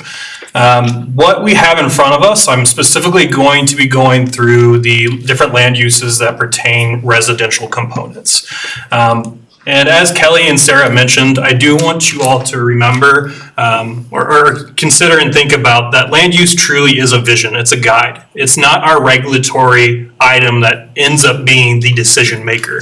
That more or less is our zoning of the parcel and the additional UDC factors that come in play with it as well. So again, these are just visions that help us understand the resources, the infrastructural needs that we could pertain to or need to think about for the future. So again, that's just something I want us to remember in addition to those previous revisions that we can consider, and we'll circle back to those after we've gone through these. As we've heard from you all, there are specific land uses that are more of a concern. It's not necessarily, at least from what we've heard, every single land use. So I am going to go through a few of these a little bit more quicker. However, if there are concerns that we are not aware of, please feel free to let us know. We want to have that discussion, that conversation. But the few that we do know of, we will try to have pertain and stick to those a little bit more deeper. So I do want to point out that, you know, we keep saying that it's a guideline, nothing's really done in it, but you know, all the neighborhood meetings that I've been to before I was on council and since I've been on council, they reference the comp plan typically reference the comp plan multiple times by the developer. So they're using the comp plan as more than a guideline. They're using it as, this is the voice of the town saying this is what we can do, this, you know, in this range, right? So I think that's really important that we all understand that the developer uses this document more than just maybe as a guide, but as a strong guide when they're communicating in these neighborhood meetings. That's a great point, Councilmember Mortellaro, that it is part of the criteria for when you are evaluating, considering the zoning change. So we don't want to lose sight of that, and that's certainly why we're here tonight, to make sure everybody's comfortable with the ranges. Thanks. So again, like I said, I'm gonna move through some of these just as more of a remembrance of where we are at right now. So the first one we're gonna focus in on, or maybe talk about, is our residential rule. This really is, as we can see on the map, more of our outskirts of town, where we're seeing more of our agricultural uses, our large lots, estate homes, again, focusing in on that 0 to 2 dwelling units per acre. What you are seeing on the map in front of you, with the exception of a few parcels, are already developed. So a lot of these parcels are indicated as what they are currently seen as in terms of development form. Moving on to the next, we have residential low, and as you can see, that is a majority of what Erie is. That is our single-family detached homes that make up the community, ranging from what we have as 2 to 8. In reference to the 2015 plan, which did not see an increase from the 2005 plan, that is just a increase of 2 units. So it was 2 to 6, increased to 2 to 8 units, on par with what we are seeing in terms of development right now. Oh, wrong computer. And this is where I think we'll first jump into one of our our concerns or our concerned residential land uses that we have been hearing about, specifically is residential medium. Yes, there was an increase from the 2005 or 2015 designations, which range from 6 to 12 units. We did see an increase of that from 8 to 18. The reason that we did that increase is we looked at what market realities are showing right now. Whether that's currently in Erie or even the surrounding municipalities. What are they utilizing as their residential medium ranges, as well as what is actually penciling out or being developed? And specifically, that's the wrong computer again. I need to switch this. There we go. I want to zoom in and specifically just pinpoint that when we're talking residential medium in Erie, we're only talking about 3 parcels specifically that are undeveloped or not entitled. So every single thing else that you are seeing in that orangish yellow color on this map is currently already developed as residential medium within that range in which we have right now. Excuse me. And I also want to call attention specifically to the images that you're seeing on the left. And for a few of you that may recall, this is from the walk that we did last year, specifically within Bradburn community in Westminster, as well as the Holiday neighborhood in Boulder. All of these neighborhoods, or these 2 neighborhoods that we walked through, were a representation of what a built-out density range of 8 to 18 dwelling units per acre could look like. We specifically wanted to take you all to this to remind you that it's not necessarily high-rise apartments. There's cottage courts, there's townhomes, there are single-family detached, there's single-family detached, there are apartments. It's a mixture of different types of developments. It doesn't have to necessarily be just high-rise apartments. So again, It can be. it can be. So yeah, yes, I do want to reiterate, it can be. Not in Not high medium. rise, let me rephrase. Not in It can be, per our comp plan, cottage or garden apartments. So not, I misspoke when I said high rise. So I want to. What is it? What is a garden apartment versus an apartment? So what, how would so this does not pertain to everyone, but if you recall in the Holiday Park neighborhood that we walked through, there was a garden court community that was focused in on the central area being a gathering space, whether it had community gardens, it had recreational pads, but also had just small unit apartment buildings surrounding it. So it was focused in on the communal space and frontage being that garden focus, rather than being, a good example is that bottom, correct, facing parking lots. So it's looking more on that smaller scale and associating with the public experience, the image, the branding of what that looks like, and trying to get back more to that public space rather than focusing in on infrastructure. So parking lots, sidewalks are included, but less pavement and more green. I would add that it's typically about 2 and 3 stories, stair accessed, not elevator. And these open spaces are integrated throughout the development, and you do typically have surface parking. So I think the Collier's Hill is probably I forget the name of it, the Aura Apartments in Collier's Hill is similar to, that's a little bit on the denser side. That's actually 25 units to the acre. Yeah, it is. But in terms of its layout with the open spaces and the parking, the surface parking, you could sort of imagine if it was just a little bit shorter. And so another aspect that goes into understanding, where these land use specific parcels are assigned is taking in consideration, what is the built environment. That does still include infrastructure, but also association to what is the surrounding building typology. And what is the availability to needs, resources. Typically your higher density developments, and I'm saying higher density, that's anything increasing as we go up the spectrum, is more closely knitted or closely associated with areas of transportation and other services and amenities.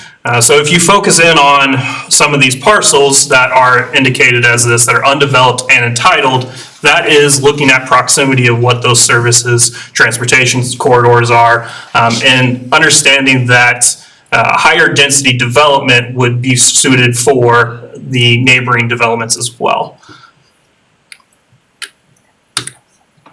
Next, moving on to residential high. I do know this was one that was spoken on as well, with that increase from 18 to 30, which was previously seen as 12 to 20.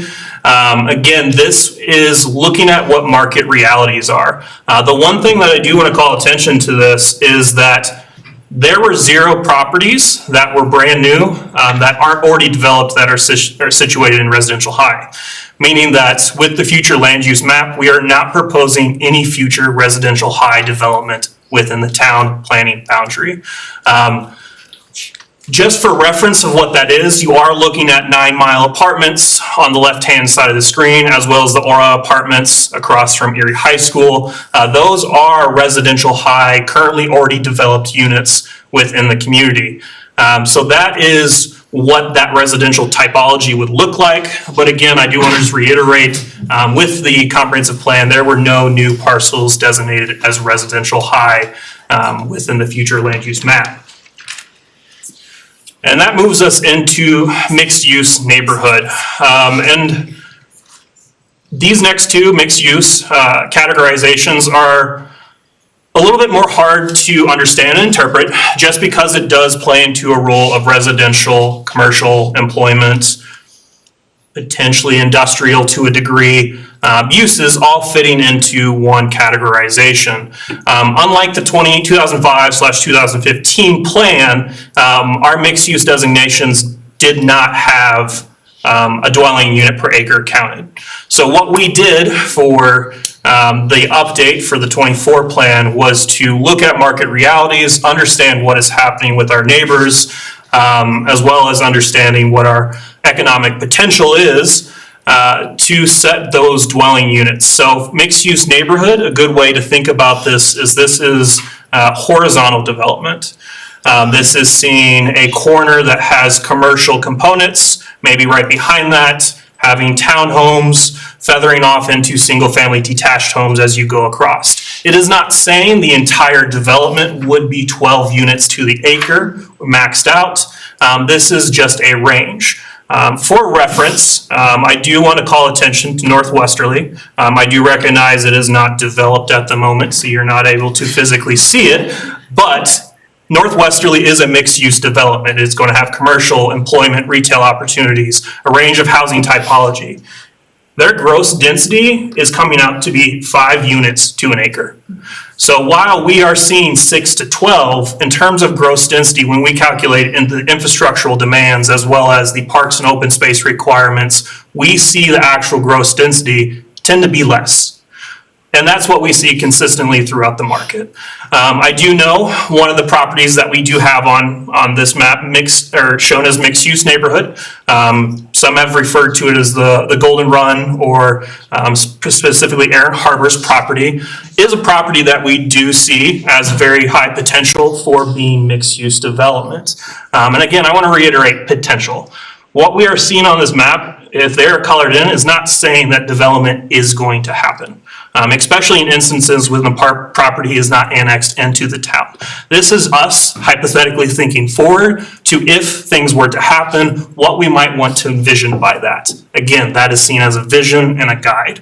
That is supported by our zoning and then our UDC, as well as the different various policies throughout the documentation of the comp plan. So again, these are a range of housing typology, and the best way of thinking about it is horizontal development.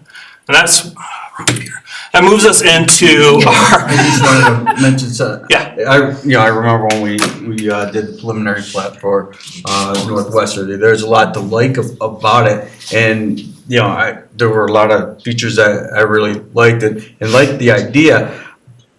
But what confuses me is, Lafayette, Longmont, and Boulder all have these mixed use where the retail is vacant, and has been for a long time. And so I don't do we understand why That is, I mean, it just surprised me, and I drive by it, you know, for over a year, and they're still vacant. And so, like I said, I love the idea, but what's not translated? Well, if those include vertical mixed use, that's the hardest mixed use to accomplish. Vertical meaning you have the retail at the ground floor and the residential above. Right. I think that's what you're referring to. Yeah, and all three that I'm referring to are those. And when you have that mix and you don't have a lot of residential around to support the retail, it just takes a long time for that retail to hold. And if you don't also have enough retail, like a critical mass of retail, it's difficult to, you know, attract additional retailers. Right now, in our current market, it's also very difficult to attract retailers as a whole if you don't have some type of drive-through or a lot of parking right in front of the retail space. So all of those factors play into the difficulty. And I know Julian's itching back there as an economic development director. I was like Teams chatting you guys. Oh, were you? Feel free to weigh in if you want to. And I would just say that our mixed use designation does not require vertical. Horizontal is a lot more accomplishable, and that's what you saw proposed and approved in the Northwesterly development. But go ahead and. I feel really short. Yeah, join me up here. Thank you, appreciate it. Julian Jacquard, Economic Development Director. So what I've seen traditionally in Superior, Longmont, Lafayette, and others, for the vertical mixed use, typically it's a residential developer building a mostly residential project, including commercial to ground floor to meet zoning requirements. But they're not commercial developers, they're not commercial brokers. They may not know how to build spaces to fit the tenants they might want to attract. There are also a lot of times in more suburban bedroom communities where there's just not the demand. There's not the residential density, there's not the daytime traffic that is not supporting the retail interest to fill those spaces. In some locations, I did a tour in downtown Superior pretty recently. The spaces they built on these ground floors just are not conducive to attract the tenants they want. The ceiling heights are not appropriate. They don't have allowance for vents and hoods for restaurants. The support columns that are needed to stabilize the building to build to a certain height are right in the middle of these spaces and create very challenging, unusual dimensions and fit for spaces. So even though well-located corner units that they're like, this is great for a restaurant, not a single restaurant will touch it. So vertical is extremely hard to fill. Okay. You need the right builder, the right location, the right size, the right dimensions, the right construction, which is a fragile formula. Okay. Yeah, I just want to make sure you guys understood, you know, what their challenges were and make sure that we're not doing the same kind of thing here. So, yeah, I appreciate it. Okay, bye. Well, I think that opens up into a good transition because we do move into our secondary mixed-use land use, which is mixed-use village, which admittedly is more of a focus of a vertical development. So knowing the issues and constraints with that, this is a very targeted in where this land use logistically would make sense. It's looking at our areas that are amenities, has services, already has existing retail and commercial, or has the potential of being a potential, sorry, I keep saying potential, has the ability to be a logistics hub, if you want to call it, in the future. So for instance, looking out towards I-25, that is a transportation corridor that provides a lot of opportunity for growth and sees a potential of seeing more of that vertical mixed-use development, not only serving the residents of Erie, but also the surrounding municipalities as well. So what you are seeing on the map are only a handful of what are designated as that mixed-use village, being undeveloped or entitled parcels. So again, I didn't mention this earlier, but undeveloped and entitled means that we do not have an approved development plan for it. Not entitled, sorry. We do not have a development plan approved for it, and it fits underneath. Lost my train of thought there. I'm sorry, I did that. No, no worries. Undeveloped is essentially, as you might think, an undeveloped parcel that meets certain criteria that we, apologize, was brought about in our comp plan, and I do not have the exact definition. I do not want to give you the wrong thing right now. It had to do with value. Well, I would say, I'll just add that we also do not require vertical mixed use, even in mixed use village.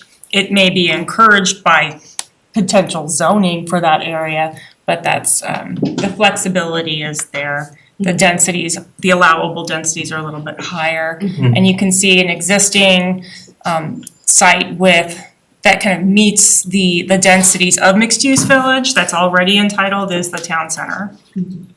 So that's it's still building out. Yeah. It's what we have. So on the I-25 corridor, I mean, I've heard, I don't know if this is true or not, that we're gonna have 7, 8+ story buildings out there as this is designated. Is there any truth to that? The proposed drafted, hasn't even been brought to council yet, standards for Gateway, which is the town-owned property, the Gateway South. That does include a range, a density range that for one of the land use designations that goes up to 7 stories. More likely than not, based on the market, we're gonna be looking at 4 stories, maybe 5, if we develop that in the next 20 years or so. So it gives the flexibility if, let's say, a larger hotel wants to come in, that might be able to go up to something higher. Residential, very unlikely that an area like this would be doing structured parking and getting up to 7 stories. So it's maybe more on the commercial side you'd see it. So But again, it's not entitled yet. So, No, I yeah. totally know that, there's no PD, and Right. if I had my way, there would be no PD, and we would use the UDC, and they would follow that. That's a whole different discussion though. But how do we take into consideration what the capabilities of our existing fire department is, right? I don't know that we have 7-story buildings that they have equipment to evacuate, fight fires, do whatever. How is that taken into consideration before it gets further enough along where developers feel like they're entitled? Or is it just for us then and all the residents here to pay for tax increases for the fire department to upgrade their equipment, right? How does that work? Well, the fire department would have to look at what's approved and plan accordingly and see if that's something that they want to invest in. It does take about 2 years to order a new fire vehicle, so I imagine that they'd have to plan ahead if they saw that something like that had been approved or, permitted, building permit wise. It does. And they're a review body for every single. It would be on the Yeah. referral request and be able to comment on something like that. And they do, Yes. they comment on, meeting the truck turning radius and all that stuff. Yeah, they're very involved. Yeah. Which then comes back to, is growth paying its own way? Right, so let's just play that scenario out a little bit. I'm the fire department and I don't have a truck to fight fires in a 7-story building. So now I have to do what needs to be done in order to procure one and to get the staff trained and all that. Okay, that's gonna be more operating costs. So then what we get is tax increases from the fire department, which aren't just charged to that one development, right? They're charged to all of us, which is really a micro way of saying, what we're really talking about here tonight is the community survey.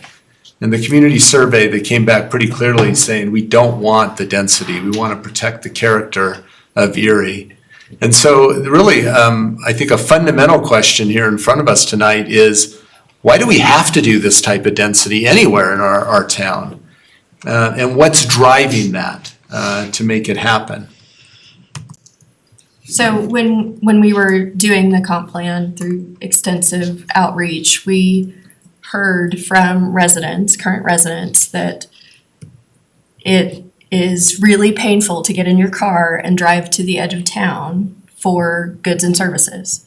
And they want more restaurants in town. They want more services. They want to be able to stay in town and keep their money in town. In order to do that, we can't just be a bedroom community. We can't just be large lot, single family development. We have to have the population to support the commercial development. So how do you reconcile that with the survey results that actually ask the question, would you rather have lower density and higher taxes or higher density and lower taxes? Because what you're describing to me from the pop-ups and all the community outreach is in conflict with what we saw with the written word in the survey. And I think that's really the ultimate reason we're even having this conversation here I tonight. think part of that reconciliation process, and it is a process, it's not just that black and white, is more education of the community. And put some context around what those tax increases look like, what the density looks like. Just saying, are you willing to pay your own way or has more density? They may think it's pennies on the dollar. Or it may be pennies on the dollar, they may be, yeah. But it may not be, it may be significant, and they go, if they know the dollar's involved, they might go, no, let's look at this density thing. Yeah, I don't get that sense, but I understand your point. So I think another important point to bring up is that, you know, we bring in about $25 million in sales tax, right, each year, and we bring in $7 to $9 million in property tax. To double our property tax, you know, let's say we want 100% increase on our property tax by doubling our size. We only have to increase our sales by a third to get that same dollar amount. And sales tax doesn't require as much infrastructure, doesn't require schools, as many roads during rush hour, as well as, you know, so less taxing on water, things like that. So we're able to get the same dollar if we increase our sales by a third versus increasing our population by 100%. But it's not that binary. To Kelly's point, we need the density to get To attract the business. businesses Or there. you're We've gonna have already got vacant 40,000 people, and some of these with people a are- plan some to of go to. these Businesses are saying that's not enough, and we don't meet some of their criteria. It goes hand in hand, it's not binary. So I understand it's just not binary, but it's certainly, we have the population to, you know, attract a lot of businesses. And so let's focus on those who, you know, feel that 70,000 people is plenty, right? Restaurants and shops and whatnot. I mean, I don't see where, you know, we have to go to 100,000 people to attract them versus 70. Hold on, I don't want people talking over each other. I think Mayor Pro Tem has the floor, then I'll come to you, and then I'll come back to you. So I think there's a couple different things you're talking about. Totally agree that yeah, residents want more shopping opportunities. That's something I've heard for a long time. Another thing that's come up when we start talking about, you know, going to 100,000, I will tell you, somebody, you know, well, I don't know, your first round as mayor, what people were talking about the full build out, but when I came on, we were talking about 85 and now we're talking about 100. We are not talking about 100. 73 to 80,000. Okay. We are So, not talking never about higher than 100. that. but the Torty Gallus report that we had for, I thought we had for that was talking about. Nope. What is the official So- number? Let's get it on the record. Okay. So It's in the comp It's in the plan. comp plan stated as, I believe, 73 to 80,000, but I will, So roughly somewhere around doubling our population today, roughly. and 73 to 80 okay. is full build out. So,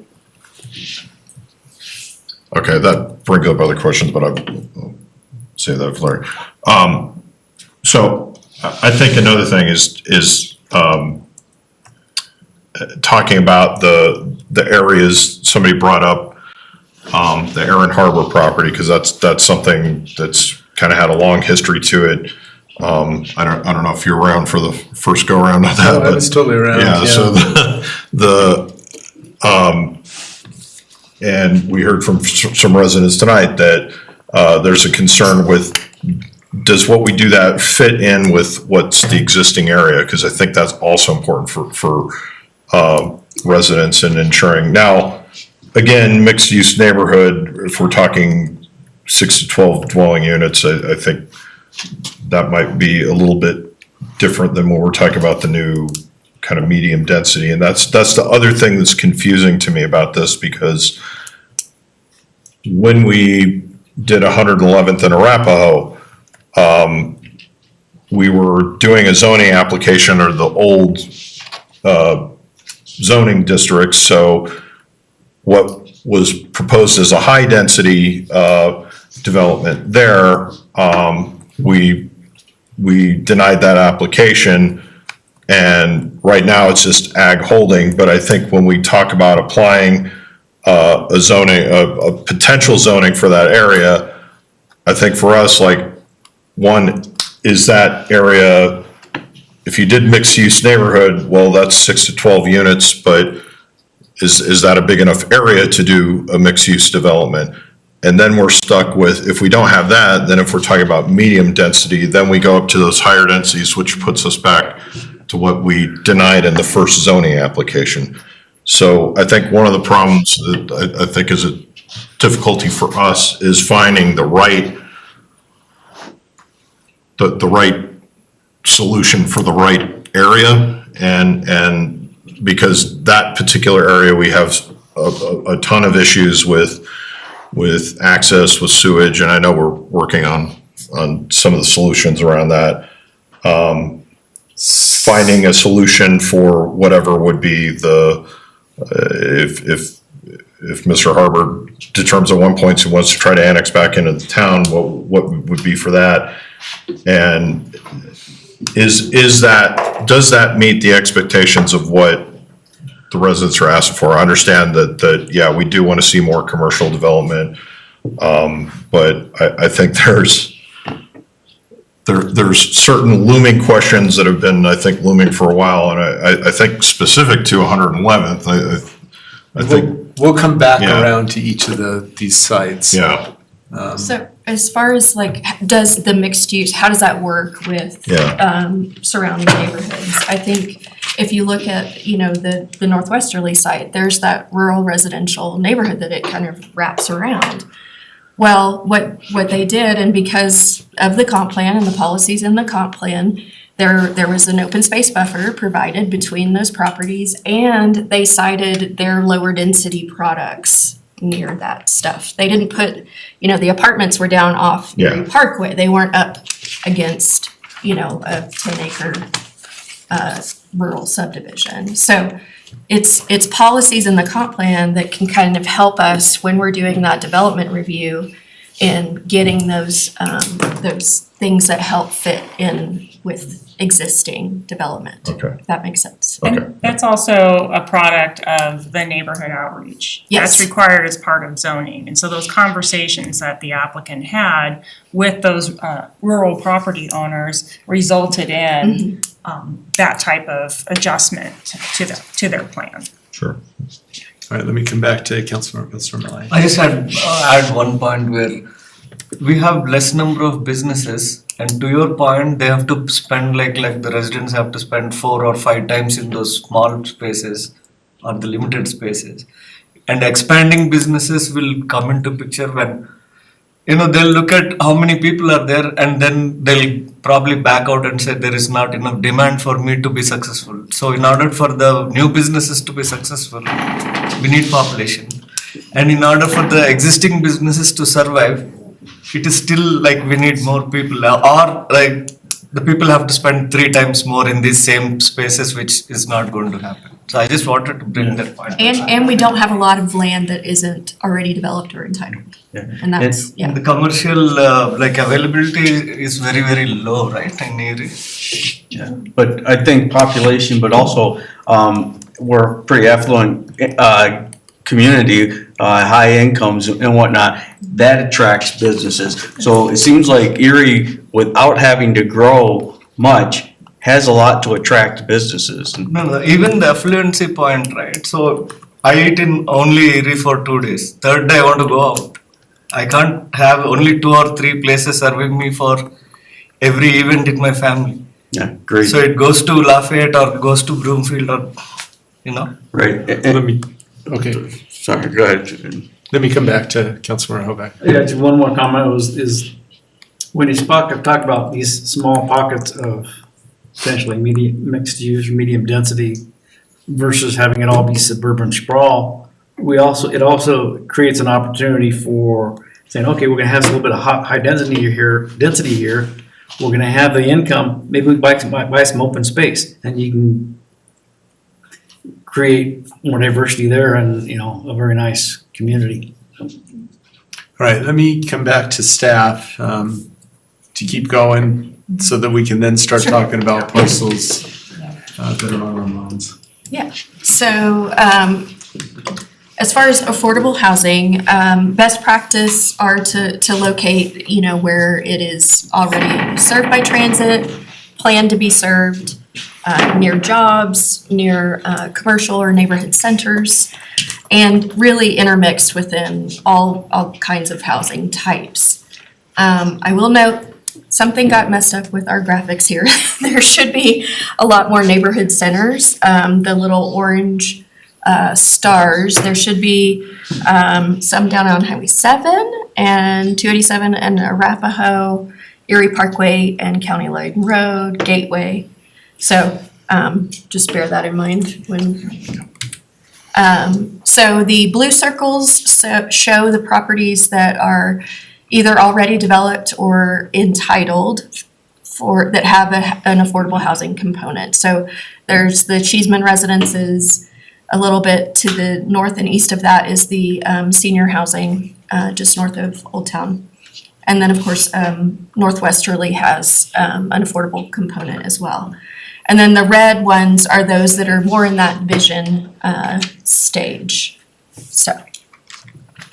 Can you go back for a second? Yeah, sure. So the bus transit line, I think, will be important when we talk about Aaron Harbor's property, because that yellow line is not going to go by his property here shortly. Yeah, that yellow line that goes up is actually getting replaced with that dashed line. Yeah.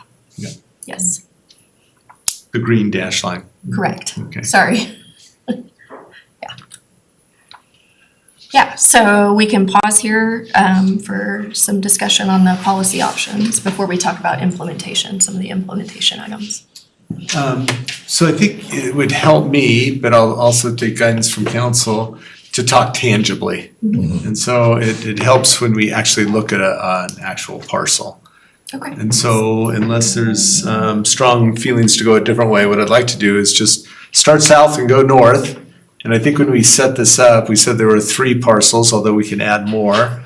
111th and Arapahoe, Aaron Harbor's property, and then I-25 Gateway. And so I think the question about Arapahoe and 111th is that when medium density was changed to essentially be the same as the prior high density, it allows for basically Thompson Thrift still, under the garden apartment variant of whatever that would be.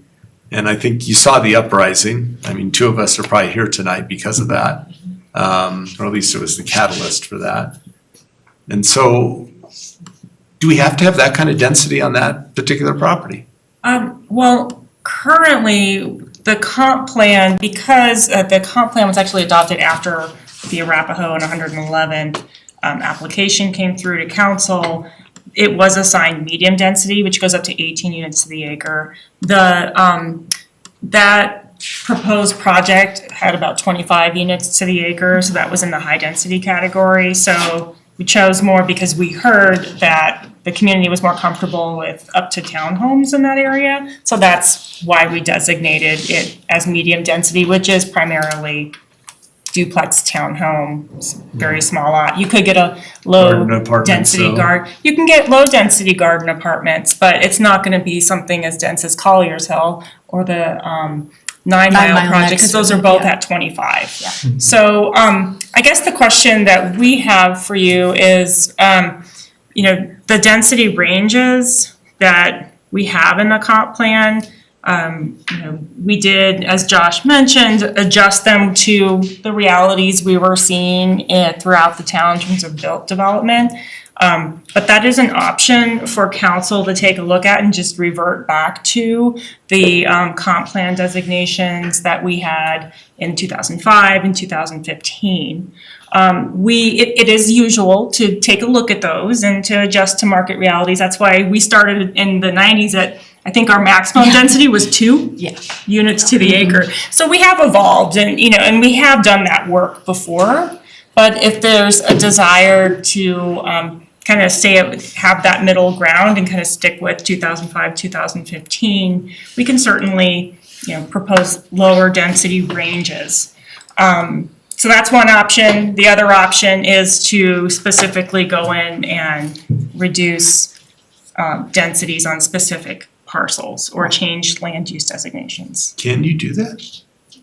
That's part of the comp plan update that we would get direction from you tonight Can and we you would go and create do like that. a whole different one-off color?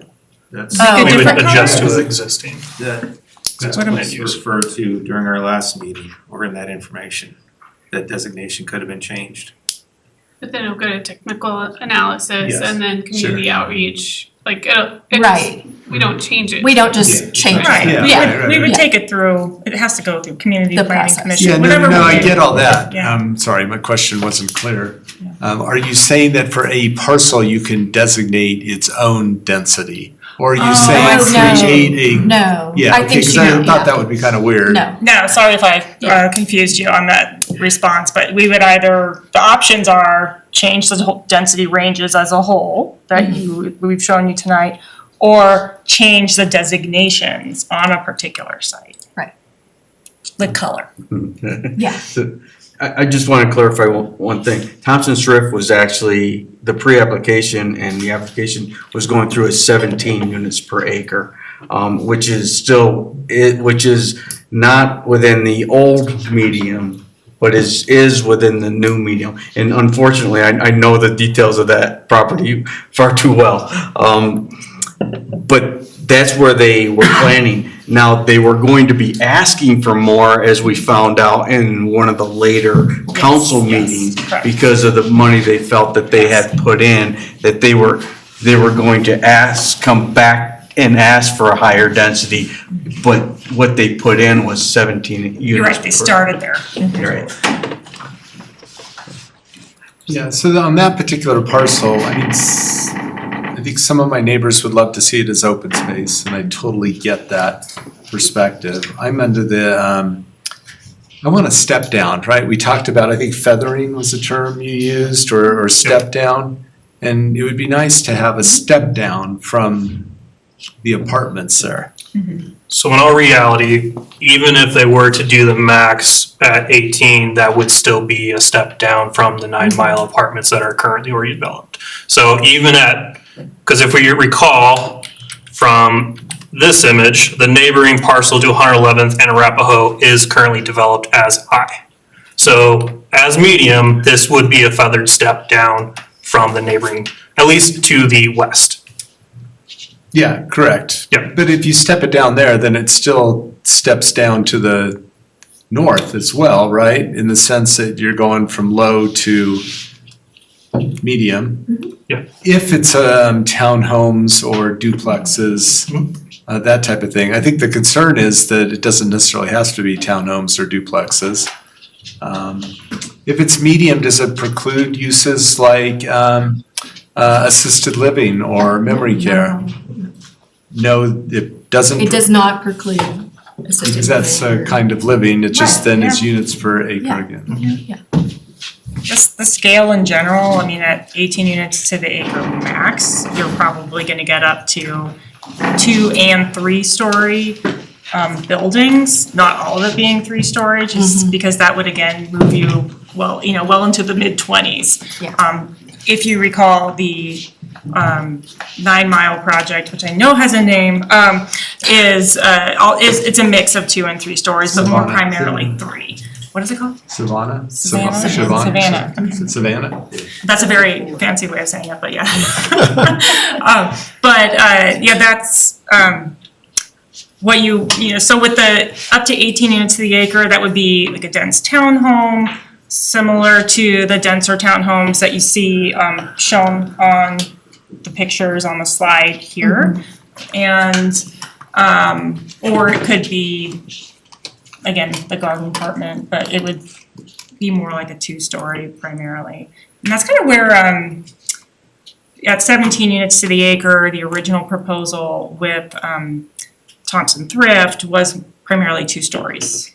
There are 2 stories along Arapahoe. There were 3 stories on the west side, I believe, and west side and middle were 3-story. But along Arapahoe was 2-story. So. Yeah, so that's the current makeup of the medium density residential that's assigned to the site. So if you're, wanting to potentially move it to low density, as we have defined low density, which is 2 to 8 units to the acre, we could take direction on that. Or again, if you want to just overall change what medium density looks like so that it's back to 6 to 12 units to the acre, that's another option. So, I mean, for me, there are multiple reasons why that was, there was a 5-to-1 rejection of that proposal. And for multiple reasons, right? The infrastructure wasn't there, the traffic pattern,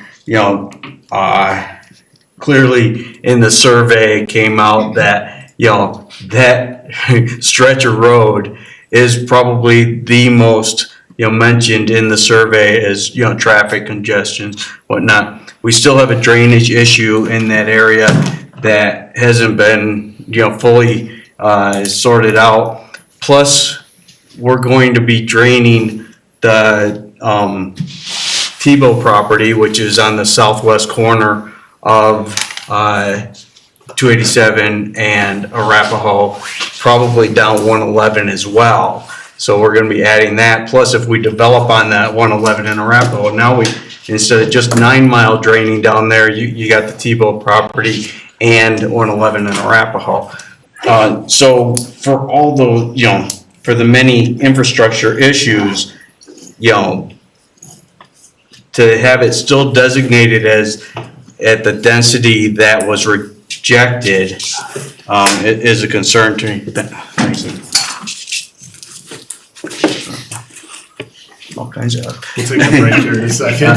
But, so those are my concerns, with it being, the 8 to 18, designation still, in the comp plan. Again, developers look at that and say, okay, this is what I can go to. And they build a plan around that density. And then they come with the application and they have neighborhood meetings where they say, we're abiding by your comp plan, right? So. Could we do like a medium low and a medium high, keeping the medium we have today as medium high? And then the medium low goes back to what the medium was for decades? So thinking like 6 to 12 is medium low, and then 12 to 18 is medium high. I think that's what I'm thinking. And then that would take this whole, I think, fear that is out there. It would take it away that garden apartments aren't going to be put through. Why? Because the comp plan says we can do that, and we all know that once the process gets started and it goes into quasi judicial, then we all have to just look at it from the criteria, and it becomes what it is. We're taking direction from you all. Right, I just said- Certainly, that is that could work. I mean, that fits in. So Cindy, So there would be Councilmember two Montalero, medium would that work from your lens? Yeah, I think the lower medium, to where it used to be. I still have a little bit of concern about traffic going down Beacon Hill. And at some point, I know that Arapahoe being widened isn't in the CDOT plan, in the next 10 years. So, I'm still concerned about that, but it's certainly less concerning. Yeah, this is kind of a catch-22 on this site. Go ahead, and then I'll get my thought together here. So the CDOT plan, segment C, which is 119th and Arapahoe, is not part of CDOT's plan. They did the study and the design, but that ultimately will fall on the town and Lafayette if we partner with them Okay. to do that. And so because Colorado 7 goes straight up baseline over across 287 and then up Arapahoe. So the only way that we'll see improvements for traffic, for multimodal, for widening of Arapahoe, if that's what you choose, is if we take that on. And the only way that we take that on generally is through requiring development to pay for it. And so a lot of the concerns that we hear from residents could be addressed, will continue until they're addressed by likely development. So I think being careful about, planning what it looks like, having walkable community there. The site was identified as a great alternative for affordable housing from the Village of Cold Creek property. This was the alternative site, if I remember correctly.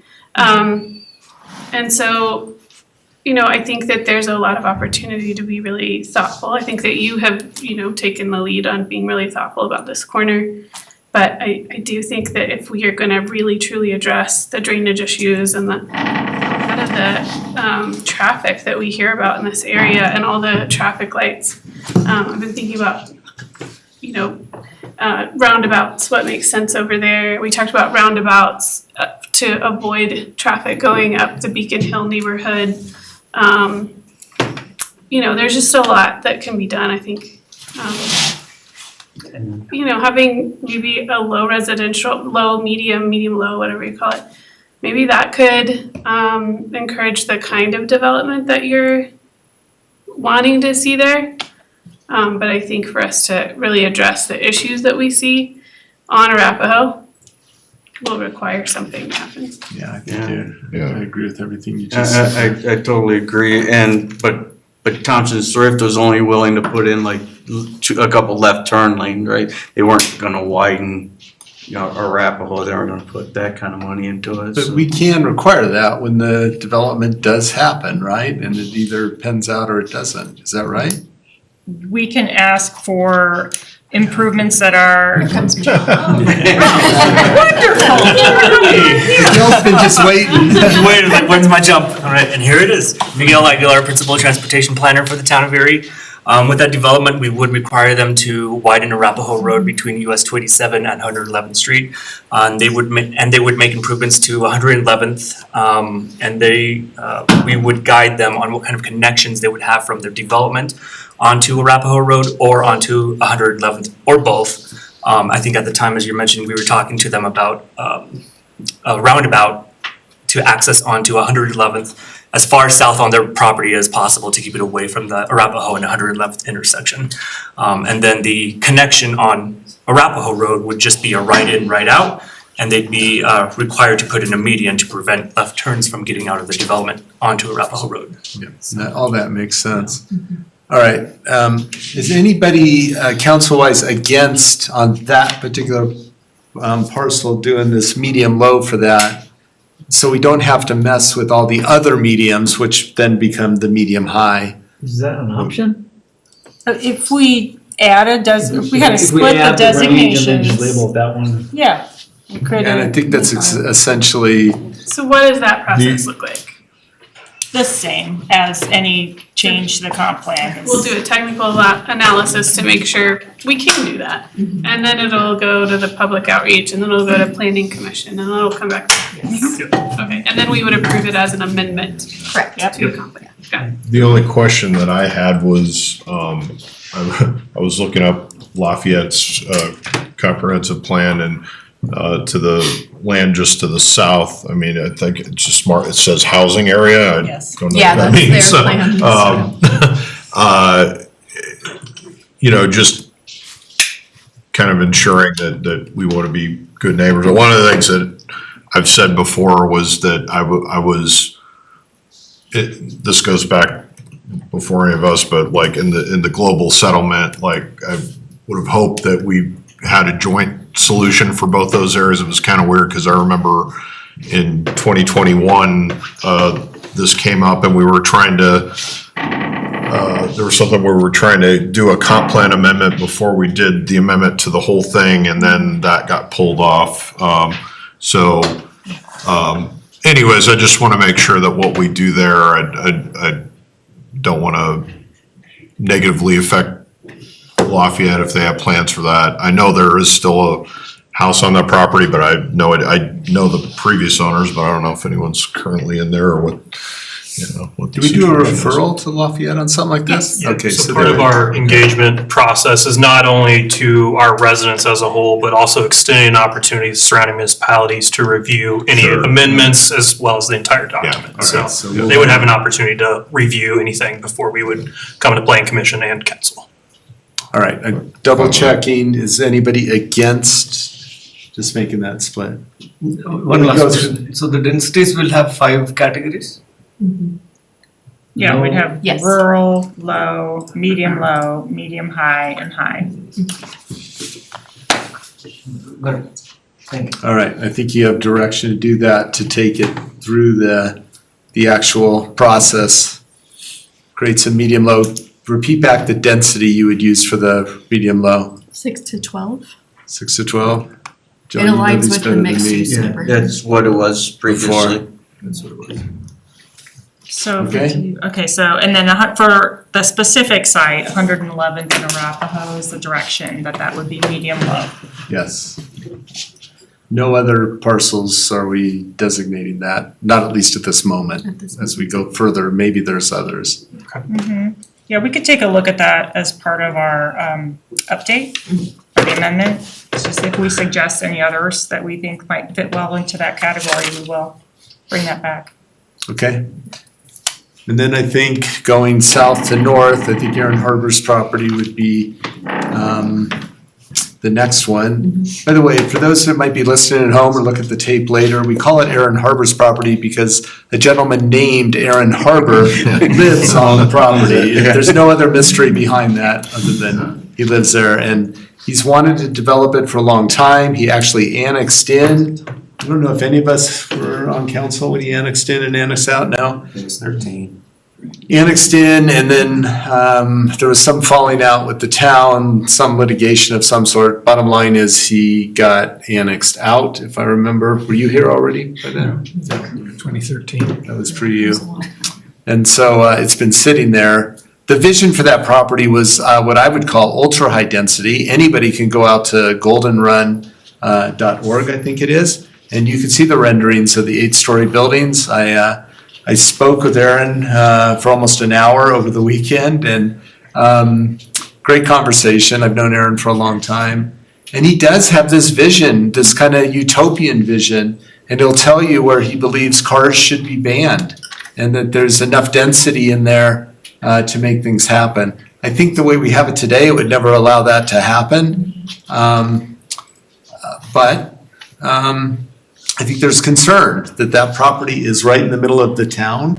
And if you look at the actual comp plan with all the colors on it, it is surrounded by low density. This one. And so it's the purple piece on there. And so talk to me a little bit, talk to us, talk to the public about what does that purple mean relative to the low density that's around it? And in the back of my mind is the survey, right? They don't want that traffic. They don't want the density. So take a look, again, northwesterly is a good example of that light purple adjacent to rural, open space and low density residential. And the example that Kelly made earlier about the feathering or the context sensitive development adjacent to low density residential. So that would be something that we would look at as that, as development is proposed there, we'd certainly be looking at, well, how does it relate to the adjacent development? That's something that's very important to all of us. We are all living in, several of us are property owners and, have been property owners in the past. We all know how that feels. And so I think it's important, and we've heard it from residents too, even through this process, or through the comp plan process, they're concerned about what happens next to them, as anybody would be. So we take that very seriously, so that would be something, again, too, that would come before planning commission and council and the residents. Yes. Because it would need to be zoned. So more broadly, maybe, low density versus the densities for this mixed-use neighborhood. If you just looked at them and compared them, how did they compare? So again, Northwesterly's a good example. It's a gross density, right? So it's like not even 6. I get that. And I'm looking the more mixed use, for what is written, forget about Westerly for a moment. I'm more asking, this is a blank slate, and around it is low density, which is how many units per acre? I'm sorry, I didn't understand. 2 to 8. It's up to 2 to 8. 8. And then how many are possible on Aaron's property as it's designated today? 6 to 12. 6 to 12. Okay, so it's still relatively Yeah. in that area. And some of that property would be commercial retail, right? Which takes away some of the density, the amount of people. And Luke gets a bite. Open space. Yes, open space and parks. Open Yeah. space and parks. Structure.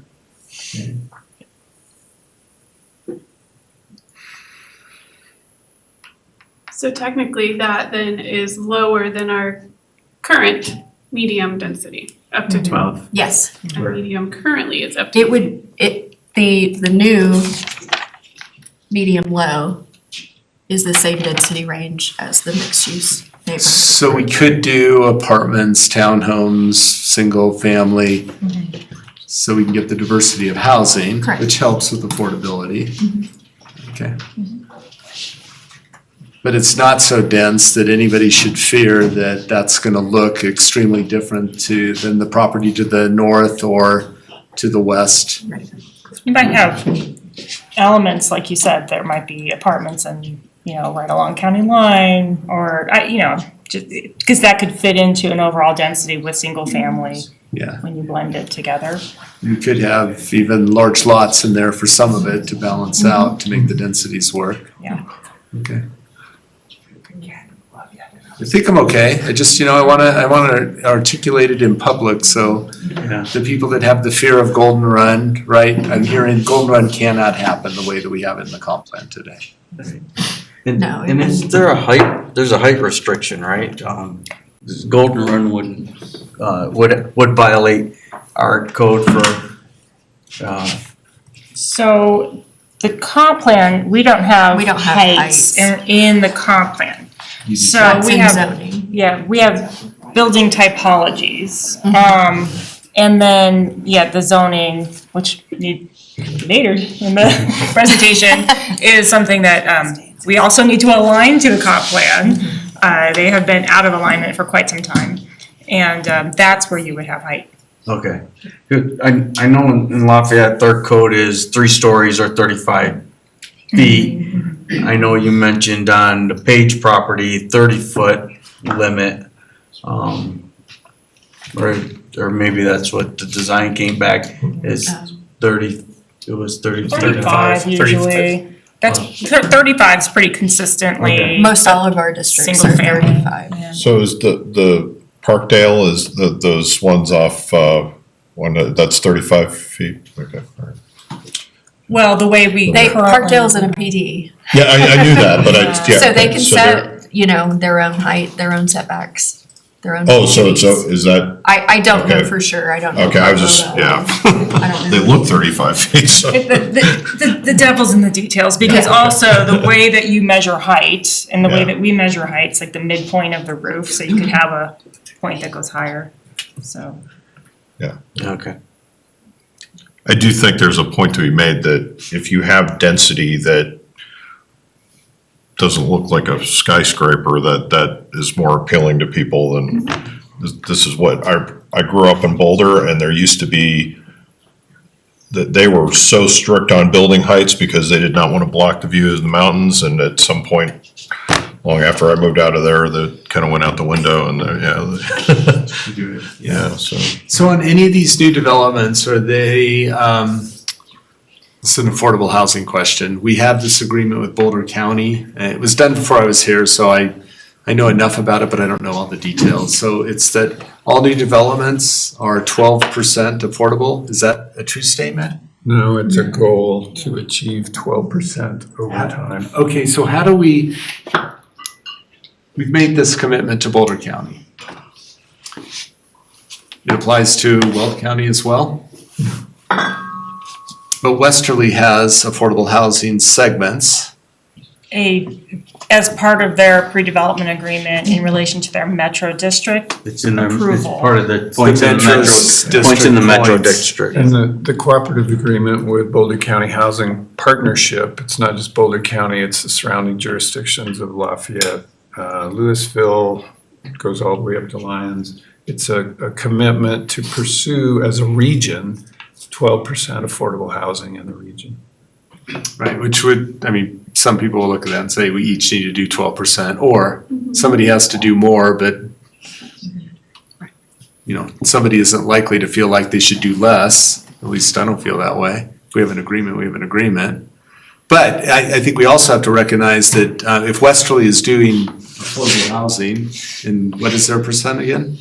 Is it 12%? I think it's 10%. I think it's 10. 10%. They're making that up somewhere else, either by cutting their own profits or by doing other things in the development to offset it.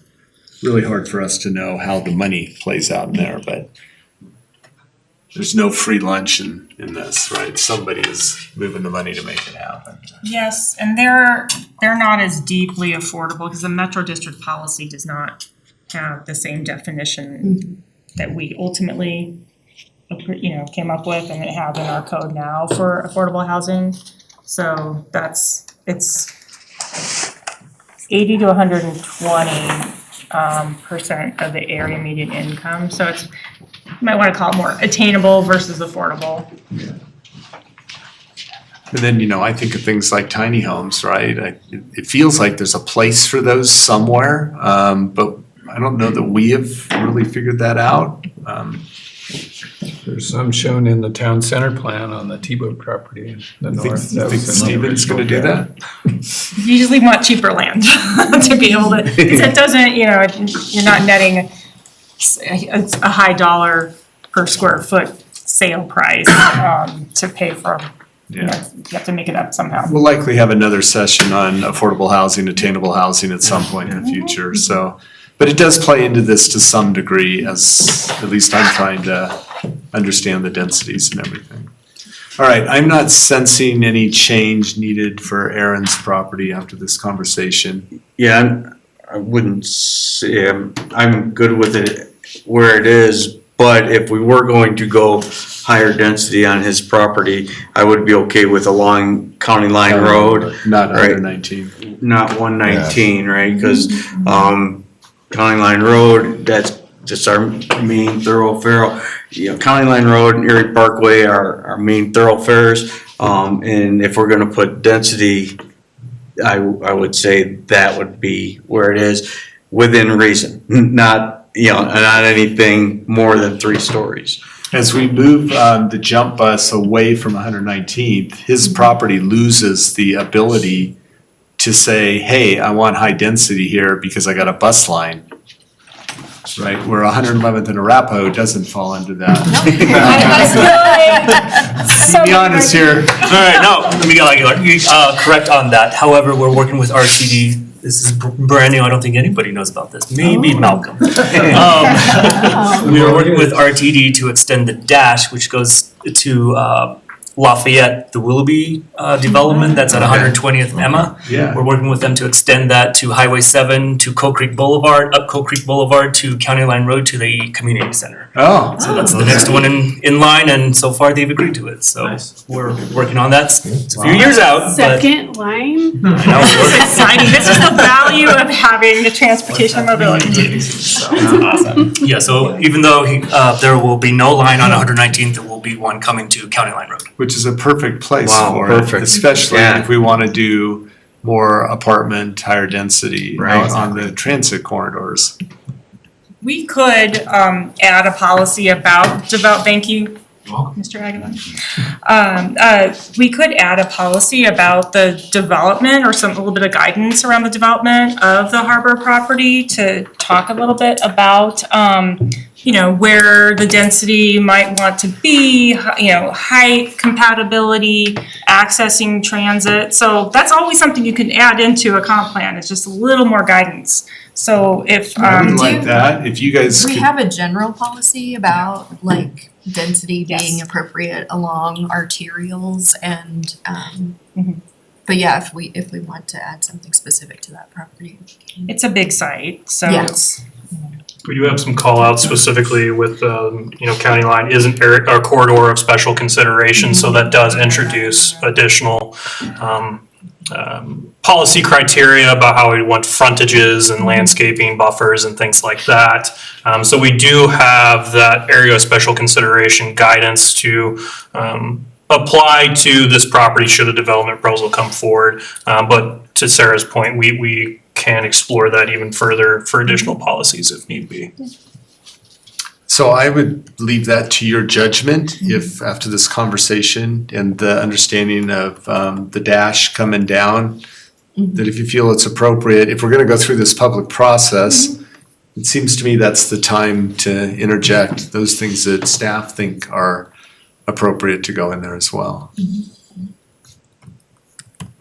This kind of gives you a second bite at the apple for anything that throughout the comp plan that you maybe think needs to be clarified, added, whatever. Yeah. All right, do you All right. wanna move on to Gateway? I think so, yeah, and I know Gateway is, at least for me, a little more nebulous, other than of its designation here. I know there's a PD that we've at least temporarily put on hold, and so, yeah, I think your overview would be a great place to start. Well, we could start with the fact that we've done a visioning plan. We started in 2018 doing visioning for the site, and it evolved into a draft plan development document with more detail on taking that big picture vision into what it might look like for zoning categories and densities and uses. So we do have a draft plan development for that site. That's actually just been kind of sitting now. It did go to the, community several times through that process, and it tapped into the existing residents that are on the west side of the town-owned property. This PD is just for the town-owned property. It does include a vision for all the way over to County Road 7, up to 10, and down to Erie Parkway. And so, as as property owners want to develop their site over time, they can come into that PD. You did take a look, Josh, at just the overall gross density that is kind of the result of what that plan is. And I'll talk slowly while sorry, you look it up. I'm gonna recap. But we thought that would be helpful to sort of relate to what the comp plan designation is for the site. You can see the lowest portion of our, just for anyone's reference, the east side of the square that I've been talking about between County Road 10, County Road 7 on the west, Erie Parkway on the south, and I-25 on the east. The right side of that is the town-owned property, so those, The brown. the dark Dark purpley brown and the purple triangle above. Those are the two properties that we own. And is that RTD right away that's bisecting? Okay. Yes. And then right to the north of that is North Station. Correct. And is it, I mean, it's North Station is less dense. It kind of goes back to this Aaron Harbor property, right? It's similar to that. Yes, it has the mixed use village, wait, what are we calling it? Mixed use Neighborhood, sorry. So the Gateway gross density, as the PD is currently drafted, is about 8 dwelling units per acre, 8.2. Okay. For North Station? For Gateway? For the Gateway For the town property. Yeah, so it could almost, it would fit into the mixed-use neighborhood. There would be portions in that southern section that would be possibly over, I don't know. I don't know if we broke that out, but we can take a look at if it would even exceed 12 units to the acre. But certainly that's where the highest densities are envisioned. I think before the PD comes to us, that would be helpful so that we kind of understand what we're being asked to approve. And then all this land out there, and Miguel, you may need to come back up here, it's the underpass or the on-ramps and off-ramps for Road 10, I think it is. And I know that there's been some pushback, but I think the town is still pursuing that, is that correct? Indirectly, yes. We have the I-25 interchange and multimodal study that we had just started back in November. Though when we applied for that grant, we could not look at any additional capacity, which would mean a new interchange. However, we are implying, we changed the scope of the study to imply that there's gonna be so much traffic in the area that we are going to need an interchange without saying we're gonna need an interchange. So we have that underway. We kind of finagle it to present to CDOT to let them know, hey, this is coming. What are you gonna do about it? Yeah.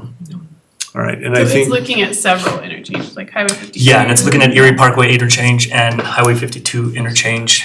And then CDOT has their own, which is also looking at another one further north, 119th, up in Longmont, so. Regarding Gateway, how does the Eagle Mine factor into that and developing that land? In terms of constraints on development. Yeah. Currently, with our due diligence, it did not show that it was overly burdened by the undermining, so it's pretty deep there. Okay. And the intention is to keep the water tower Yes. as a historic. Preserve Yes. that area. Preserve that as a Okay. historic property. I believe Luke is working on it. Yeah. Yeah, so, yes, because that's in the regional commercial part of that. But the idea is to not, just to basically create an area for the Eagle Mine to Yeah. preserve that site. Yes. Yes. Yes. We don't know, at this point, I don't know enough to say if it can't move or not, so that would be, thank you. I'm not as agile as Miguel is. Luke Bollinger, Director of Parks and Recreation, yes. I'm working with the State Historical Fund and Historic Preservation Advisory Board. We actually submitted a grant to State Historical Fund for a survey and planning grant to really analyze that entire area based on what we know.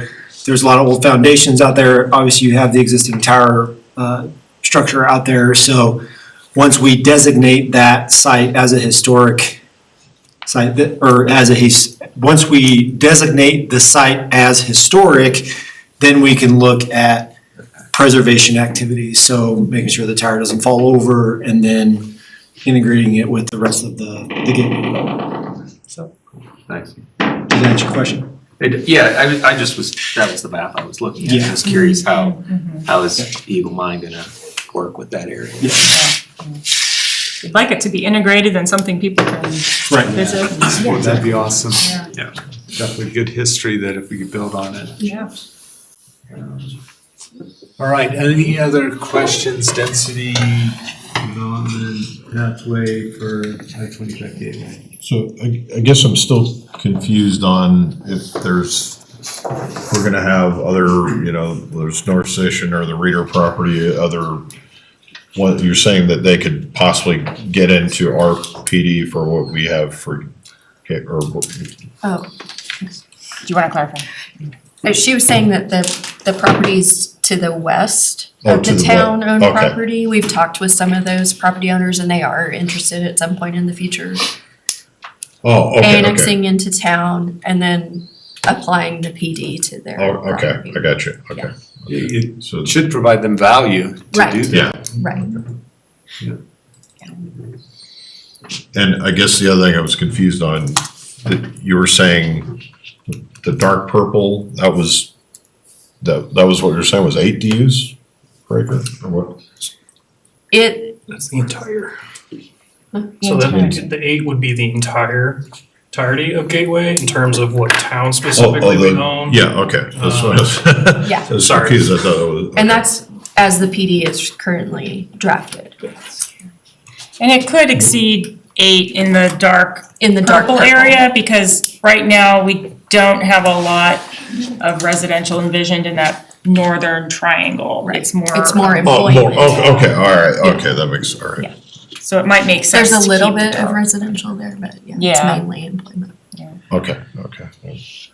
All right, I think you have a few more slides with regard to We the do. UDC. We do. Well, I have a question Oh, sorry. about a different property that's not I-25, but it is, we had a commenter here this evening, Mr. Durnick was asking about Highway 7, and it wasn't, and I don't want to get into quasi judicial stuff, so please cut me off. But if we can, have these requirements around like the Aaron Harbor property in the comp plan, do we have the possibility to do that along Highway 7 to address things like feathering for rural residential out there? Or, let's see, trying to think back to what the exact comment was, employment, no buffer between rural residential, and they're worried about nightclubs abutting their homes, which, okay, that makes sense. So do we have the ability to address kind of those issues on that property even now, at this point, where we're at? I believe the community building blocks chapter does have a lot to do with context sensitive design and, respecting adjacent existing development, but we can look at that further and clarify it if needed. What particular area are you? Well, I noticed if we go back, I don't know what slide it is, but there's one slide, it's a high density slide that shows a section that's off of Highway 7, but I think it's off a street. Okay. And then the section that's right off Highway 7 in Bonanza, kind of in between, sandwich between Bonanza and Airport Road, it's just gray. It looks like it's not included in the comp plan, so. In this slide. In this slide, that means it was not one of our residential land uses, so it was probably in this case going to be employment, public, quasi-public, corridor commercial or neighborhood commercial. So does that mean it'll require rezoning then? If we were including any kind of residential? For anything along Highway 7, that's mostly just commercial zone. So, to add residential into anywhere along there, they're most likely gonna have to rezone. And then would we at that point have the opportunity in rezoning, you have the opportunity to require things like feathering or, okay. And that's something that, again, would come out of conversations with the neighborhood. And then, of course, staff, and that's also. And also for us. why we need to update our code. All right. Sorry. Too far. Yeah. It's a good segue, but can I just leaving, we did talk about Gateway and any other or any other sites. Are we good with designations as they are otherwise? I think so. I mean, Village of Coal Creek is still kind of hanging out there. We're going to have to revisit that at some point. If I understand it, it's designated medium. Residential So it'd be medium high in this realm at this point. And most likely, with the surrounding context, we'd be looking at, maybe medium low for that, just because of that existing surrounding development. I don't think it needs to be medium high, but we can, we'll look at that and come back to council with a proposal on that. Now that you have direction to create another category, medium low, then if that's appropriate, then I Yeah, we think will you should bring evaluate it if back there's to us for others. consideration. Okay, UDC, the fun stuff. So when comp plans are updated significantly as we did in 2024, it's pretty common to update our tools. One of those being the Unified Development Code. As you all are aware, the 2026 budget and our work plan includes $250,000 to have a consultant assist us in this. We'll have a lot of, again, stakeholder engagement and feedback.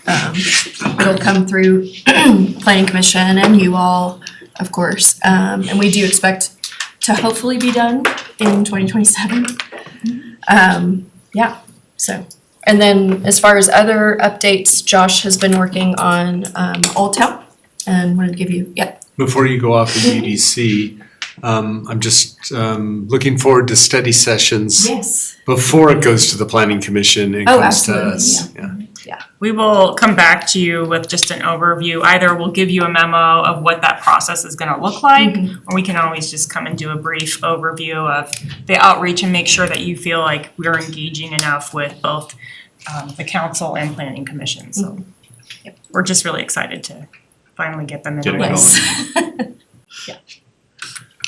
All right, so I know we have 12 minutes left, so I'm going to try to keep this relatively brief. But another implementation item specifically had to do from the comp plan was related to historic Old Town. If you recall, on June, I believe it was June 3rd of this year, I initially came to you all to give you a brief 15-minute presentation of us kicking off what we were called the Historic Old Town Social Capital Exercise. The reason we were doing this is we wanted to take a deeper dive to make sure that we were building relationships and having close-knit conversations with the community before we came out with a preconceived idea of what we needed to do. And I would say that paid off. Those conversations were great, and I think it gave us an opportunity to take a step back from our initial thought of doing a neighborhood plan that was a deep dive of everything related to what Old Town could be. Lack of better words, I would call it a miniature comprehensive plan. We're able to get a little deeper into just Old Town specific. Over the course of approximately 3.5, 4 months, we did 11 events. 7 of them were us tacking on to already townwide events such as Erie Fest, farmers markets. As we know, that doesn't just attract Erie Old Town residents, it attracts everyone. So in that conversation, we also responded by hosting 4 invite events specifically to Old Town residents. And I want to thank people who were able to make it out to those events and also acknowledge that, do you realize they were after hours? People have other things to do. So not everyone was able to make it out. But again, I do want to appreciate the few of you who were able to join for some of those events and have conversations. Over those 11 events, we had over 200 direct correspondence. Now, caveat, that's also residents outside of just Old Town. But if we're looking at Old Town specific events that we hosted invite only, we saw a range of anywhere from 9 to 20 people coming out specifically from Old Town. And those were for some neighborhood coffee events on a Saturday morning, an ice cream social on a Sunday afternoon, the last day of the splash pad. As well as we did a neighborhood walk where we had residents come along with us and we were able to stop at some individuals' households to have conversations, really get to know each other. Through that, we learned there is a lot of community in Old Town, but a lot of community that is not integrated with each other. What we saw is there was pockets of each other that knew each other's neighbors, but they didn't know anyone else past that. But when they were hearing the stories of the communal dinners that these block parties were these blocks were hosting, they saw it as an opportunity to grow and become more. So that's what this quote was, is community is our strength, but individualism is our struggle. So there's opportunity. They want to grow their community, their buy-in with each other, but they're stuck in this individualistic struggle of how and what can we do to become more of a strong knitted community. And then we also heard there are 2 Old Towns. This one took a little bit of a deeper diving to understand, but their response was that there's Old Town Brick Street. It's our commercial corridor where you see a lot of vibrancy, a lot of life. And then there's Old Town Residential. There are 2 different Old Towns existing together in the same geographic neighborhood. How can we mesh and create a stronger identity throughout each of these moving forward? Having these conversations really helped us understand what potential action items that we as a town might want to explore, even before getting to a neighborhood plan. So what we have on the screen in front of you are some quick-term, medium-term, and long-term action items that we as the town want to explore and begin to understand, are these items that we can bring forth to the community that hold value. Again, this is very early on in the process. This is just exploratory items that we see as being of benefit for the community. We do note that obviously some of these may require funding. It wasn't necessarily set aside for the budget. So that requires us to take an opportunity to step back, see if there's other grant opportunities out there that can assist us with these programming initiatives, or if it gets to the point of coming to council for supplemental budget requests. So I do want to reiterate that we do understand there could be funding, and that's a next step that we need to evaluate. But these are just some of the items in which we're considering bringing back to the community. Obviously, we would like to go back with more community engagement and input on some of these programs and see if they would be buy-ins. I would say arguably, probably all these would be buy-ins right now because they were framed off the conversations and the feedback that we were having with the community. But again, last thing we want to do is bring a project that doesn't have community support. So again, we're going to explore these and take the next steps of bringing these to the community, whether they are a program assisted through another grant or if it's something we need to seek funding elsewhere for. Wrong computer again. So that kind of brings us up to, I guess, our next steps. Recap. So in terms of the comprehensive plan revisions, the changes that we have discussed tonight was introducing a secondary medium density. So we would have medium low at 6 to 12, a new medium high of 8 to 18. We would be evaluating 12 to 18. 12 to 18. We would look at the Arapahoe at 111th to move down to that medium low density, which is at 6 to 12. On top of that, we as a team would be evaluating any potential parcels that are currently designated as the medium density residential to evaluate whether it makes sense to change those as well down to that 6 to 12 range or that medium low. For instance, potentially Village at Coal Creek for reference. There were no changes for Aaron Harbor's property, with the exception of we are going to evaluate potential new policies on trying to get the higher density alignment along county line. And that is another policy revision or amendment that we would be evaluating. That is what I have for the comp plan.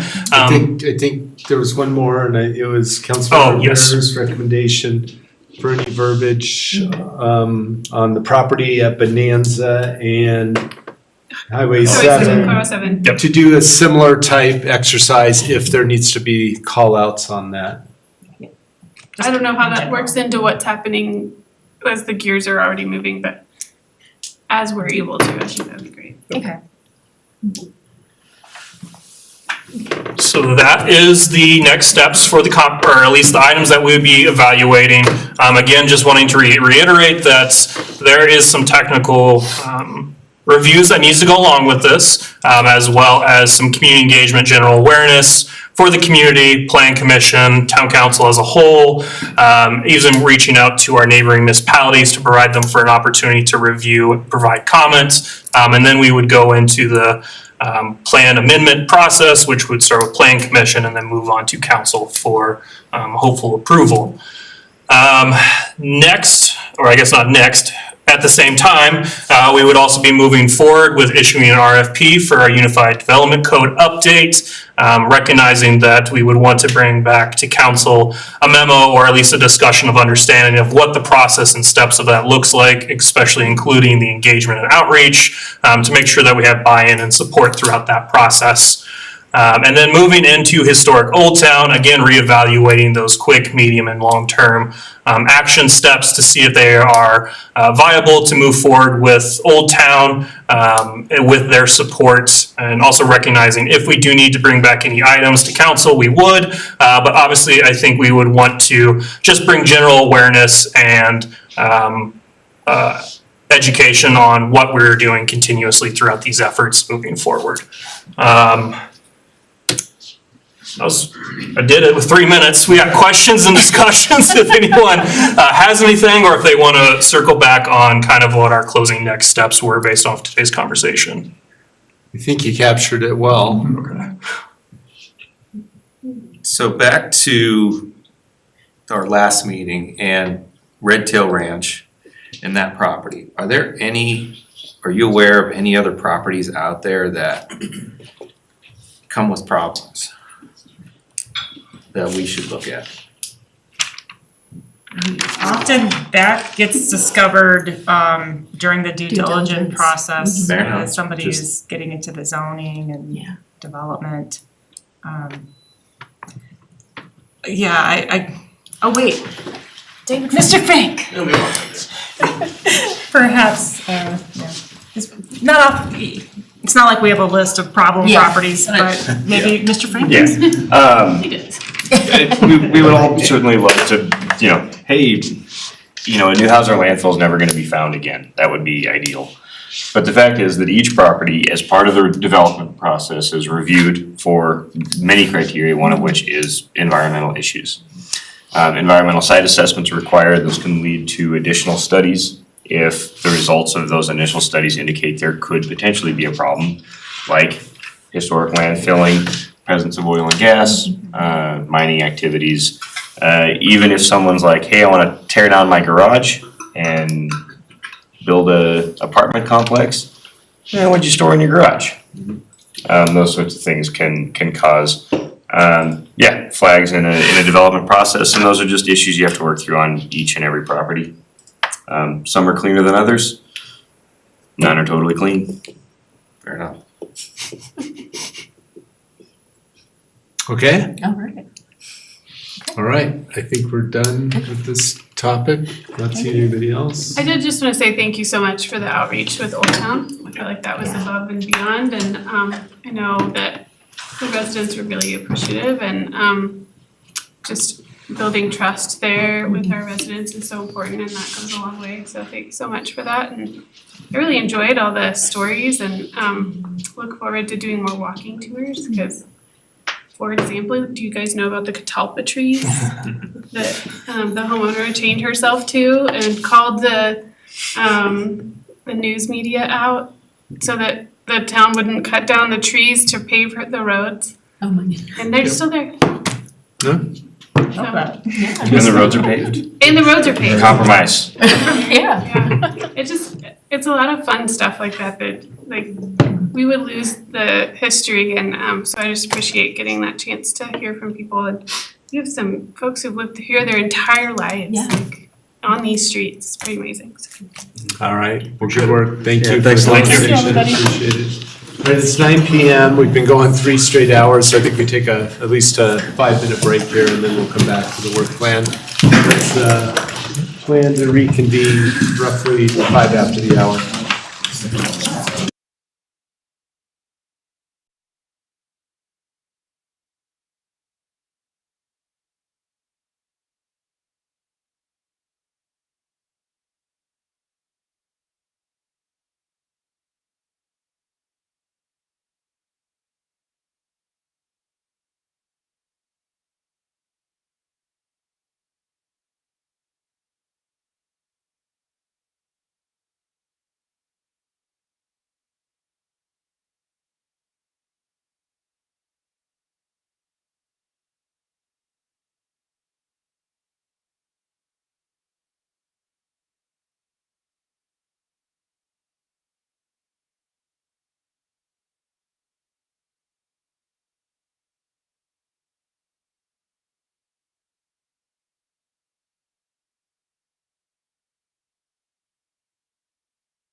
Manager, Mr. Fleming. All right, and I think I've got a bunch of people behind me that may jump up if there are questions about individual items, but I asked to have this on the agenda to present a proposed work plan for 2026. I've done this in past years to try and make sure that what staff is working on really reflects council's top priorities. And what we've done, we talked about this a little bit at the September retreat, and that version had a ranking that all of you participated in, and we sort of sorted them based on that.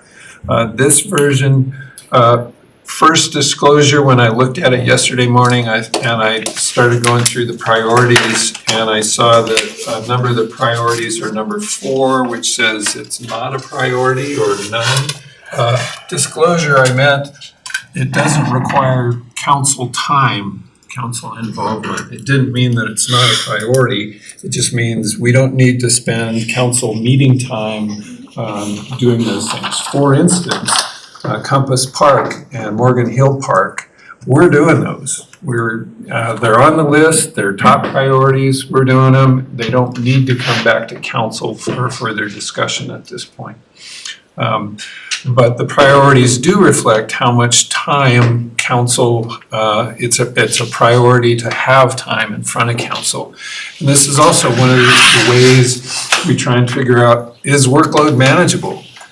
Do we have enough council meeting time, both regular meetings and study sessions, where you can discuss these issues and have adequate time to really go through them and make decisions on them and give direction to staff? So we put both a list of everything we're working on and how much time we think council needs to spend on it, and tabulated all that and came up with, we're gonna probably have to add 4 regular meetings and a couple of study sessions for you to be able to talk about these things if you wanna spend the amount of time that we've allotted for each particular project. So that's why I wanted you to take a look at this in advance and say, hey, we need to spend more time on this issue, or that issue's not that big of a deal. Staff, just take care of it and bring it to us when it's done, or let us know if there are any problems you run into. Otherwise, we'll assume it's just gonna get done based on the direction that we've given to you previously. So that's kind of a high-level overview of how we use this tool. Also, things inevitably come up during the year that aren't on this list. And one came up yesterday when Mayor Moore and I were talking about the Planning Commission interviews and how you want to do those. That's not listed on this. That's probably going to take at least 3 hours of a meeting where you're interviewing the candidates for the Planning Commission. So we need to add that to this list. And it's, okay, that makes, we need to have even another regular council meeting to be able to handle that.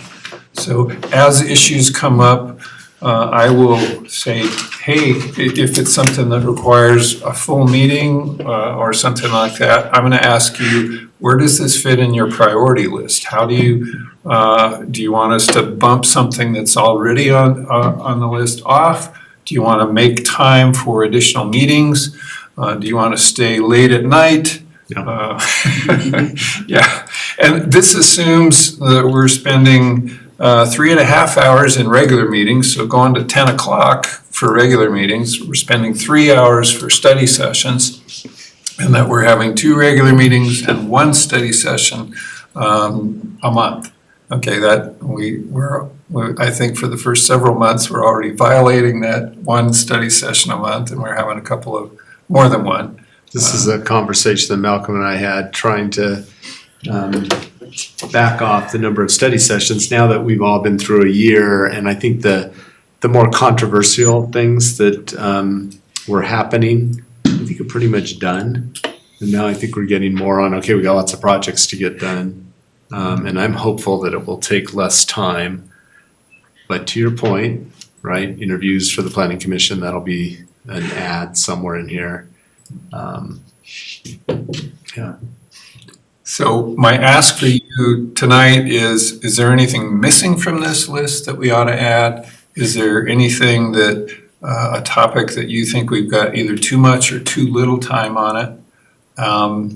And is there anything on this list you think we ought to take off the list to reduce the amount of time that you have to spend on something, or that you want, just get it done.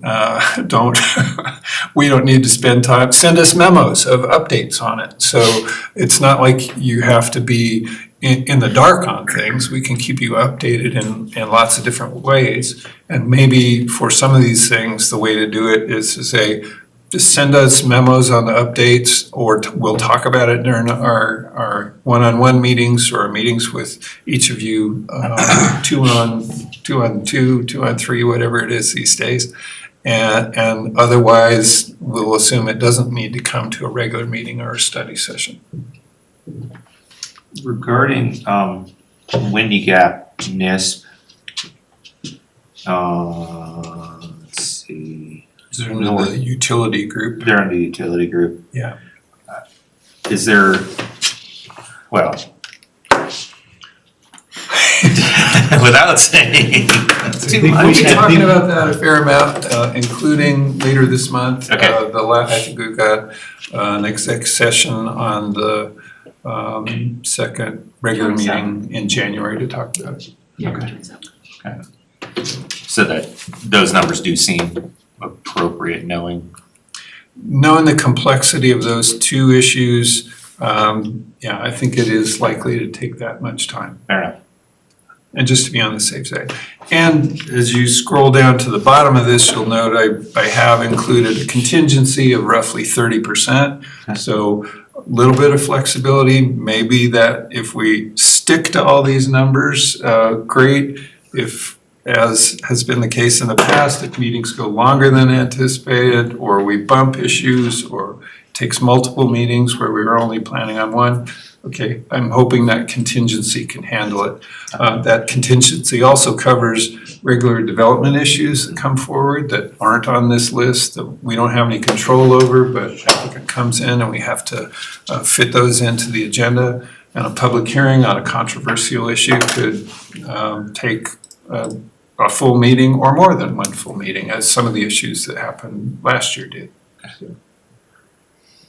So I things that are missing, I don't see County Line to Airport Drive. I think it's in there. I thought I did see that. It may be abbreviated differently. If anybody's got a line number. Oh, I just saw it a second ago. CLR to 22, Highway 7, yeah. County Line Road. Oh, no, that's Cheeseman. 11. Line 11. Yeah, County Line to Highway 7 portion, north-south road connection. Let's see, the whole mineral valuation work that you're working on, yeah. I didn't see that on there. You're right. Okay, make some notes. A topic that comes up a lot in different tables that I'm at is a plan for the older film festival that's coming, 27, I think. So different communities. Sundance, yeah. Different communities are developing plans around short-term rentals, around added transit options, around trying to pull some of that into their own communities, whether it's like, park screenings or having some kind of incentive to come and stimulate the economy in your own town. So I think that could be actually very interesting for us to think about. I do tie-ins to our airport, maybe. Yeah. I mean, we have a unique opportunity there. It came up in the consortium of cities also. Yeah. Every city has done. Actually, at the invite of the Boulder city manager, we had multiple city managers had a meeting with several representatives from the Sundance Film Festival right before Christmas. And they talked about having a short-term rental policy. That's why I did add it to the bottom of this list, number 38, discussion of that. Boulder has developed a festival short-term rental license where during the period of the Sundance Festival, you can get a license for up to 29 days. They're trying to coordinate housing options through one website or one site so that anybody who's interested in coming to the festival can go to that website and find housing in any jurisdiction, wherever it is. And we can encourage local people who want to rent out their houses to go to that and use that location to be able to market their facilities without completely opening up short-term rentals for the entire year and creating that whole potential hornet's nest, which short-term rentals can be. So, I've also talked with RTD directors about that, and they're looking at adding or prioritizing, I guess, lines. So if we can, pull in an extra line into Erie, that would be great. yeah. But hopefully our B will be running and we'll have that as well. In coordination with Lafayette's Flex Ride, Longmont's Flex Ride, and Our Louisville would Erie like to launch one as well. Is Miguel's still here? No, he left. So, streetlight purchase and conversion, I know we got part of that, but what is left? Yeah, we've got the XL side done. We're still working on the United Power side done. Based on the latest rates that United Power has adopted, unless they change those or we come up with something else, it's not looking like it makes economic sense to acquire the United Power side. So do we maybe bump that? That one's iffy. So it's on the list, still a possibility. May need to have some briefings on it to get council direction on it, but it's not looking nearly as optimistic as it. Is that something that could go out in a memo or something like that? Yeah, Okay, yeah, all right. yeah, definitely. Even the ADA plan, ADA transition can be a memo. Which one? EDA. 28. That one we do. Actually, that one's on the agenda for next week. Next week, right? Yeah. So That's a kind of a big ticket item, but something we have to do and Yeah, we but- should do. Yeah, we should do, but does council need to go into the ADA plan? It's like mostly administration looking at what is compliance and how do we comply. Yeah, I think that part you're probably right, but I think since there's an economic piece to this, we need to understand it. over time, it has big dollars associated with it. We're planning that into our long-term budgeting. Join us at the table, Patrick. Yeah. In addition to that, we actually need council to sign the resolution adopting the plan. Yeah. If we were to find ourselves in a lawsuit, that document that you've all formally adopted the plan becomes absolutely critical. So but that'll be coming before you Next week. Next week, it's got some dollar stuff to it, but you'll see some of that stuff on there. The other thing that's, it's the last one in the green section is the street renaming. I really want to get moving, especially on the Erie Parkway to 287 one. I mean, the other one, 111th and Flatiron Meadows is important, but less important than the Erie Parkway. Yeah. I want our name out on 287 is what it really comes down to. Josh is working on it. Yeah, Josh is kind of, we were, go ahead. Just reporting in, we are first creating a policy we'll bring to council just so that everybody is in agreement on how the naming process would occur, and we also are just making sure our internal process is established. So we will do that, and we can also pair that with I don't want street renaming. the bureaucracy of the government to stop the Erie Parkway one. I mean, we gave direction, I think through a motion early on, and whatever we need to do with the county. That's the county process. is the Let's one get there. that going. I'm okay with the naming policy. Yes. I just don't want the Erie Parkway to be held up because of that. Good point, and I believe we're doing those both all in tandem Okay. together. Just know that there's the bureaucracy piece too. Coming soon. I get it.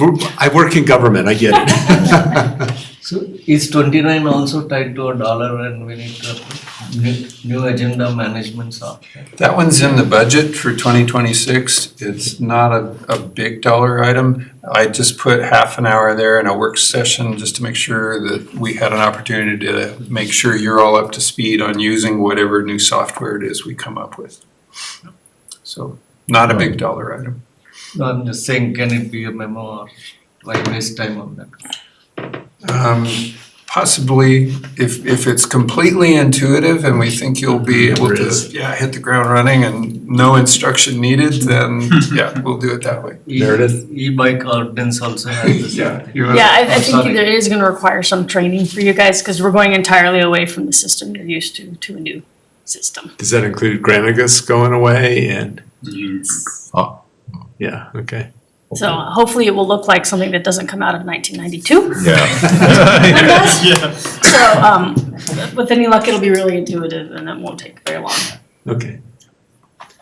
I had one other one, and that's Mayor Van Loan's recognition. This is, Patrick gave some good options that weren't the renaming of the street because of, where did Sarah go? Just, there you are. Just because of complexities there, but there were other things that we could do. I've been touching base with Dory, his widow, off and on, but then she didn't reply to my last deal. So I need to pick that back up here in the new year. So I'm not expecting you to do anything at the moment, but I have the recommendations. And once we get there, I do. His passing was in May, I think, of last year. That sounds right, yeah. And so maybe it coordinates with the 1 year anniversary, something like that. Landfill task force recommendations and implementation, so this is one of those long-standing items, and I know like when, I don't know the timing of everything, but I know when we had the approval of the settlement with Red Tail with the street going in there, it'd be nice, I don't know if it'll work out, it would be nice if we could have the entrance moved before they get the street in, just to, kind of lessen impacts, See Dave nodding here. There we go. Top priority. Yeah, so I did add the Red Tail Ranch final plat on there, so we can make sure we coordinate this too. Sure, okay, awesome, yep. Any other comments? You okay? All right. I think as far as our input, we're okay. Are you okay? All right. Go ahead. This probably, so one item we talked about, I think it was when we met, Bell, putting our arms around airport, all things airport. Yep. What we can change, what we can't change, starting to separate out fees versus traffic patterns versus economic development. So we do have an item in there that we wanted to make sure this group was okay with, almost setting up a group similar to what we did with landfill task force. So it would incorporate in airport advisory board, but we are starting, at least from the staff's perspective, to see kind of two, almost three factions of information about the airport. And we are feeling like we need to get some type of education in our arms around it. So probably a little bit different than the actual advisory board, though they'll have a huge role in it, but we are starting to see multiple groups with multiple agendas focus on that area. So our thought, like we often will do with landfill or the police directive task force, is let's get everybody together, let's go through it factually, let's talk about it, let's fully understand what can and can't happen, and then have education campaigns around it. So that was probably a net new item that we added since we had our retreat with you all in September, and wanted to make sure that we were all okay with that. So we've got Pass. item 16, we've got a couple of hours for that, one in a study session, one in a regular meeting. Yep. Thank you. Yep. Right, anything else? Then I'm gonna adjourn this meeting. With that, this meeting is adjourned. Thank you.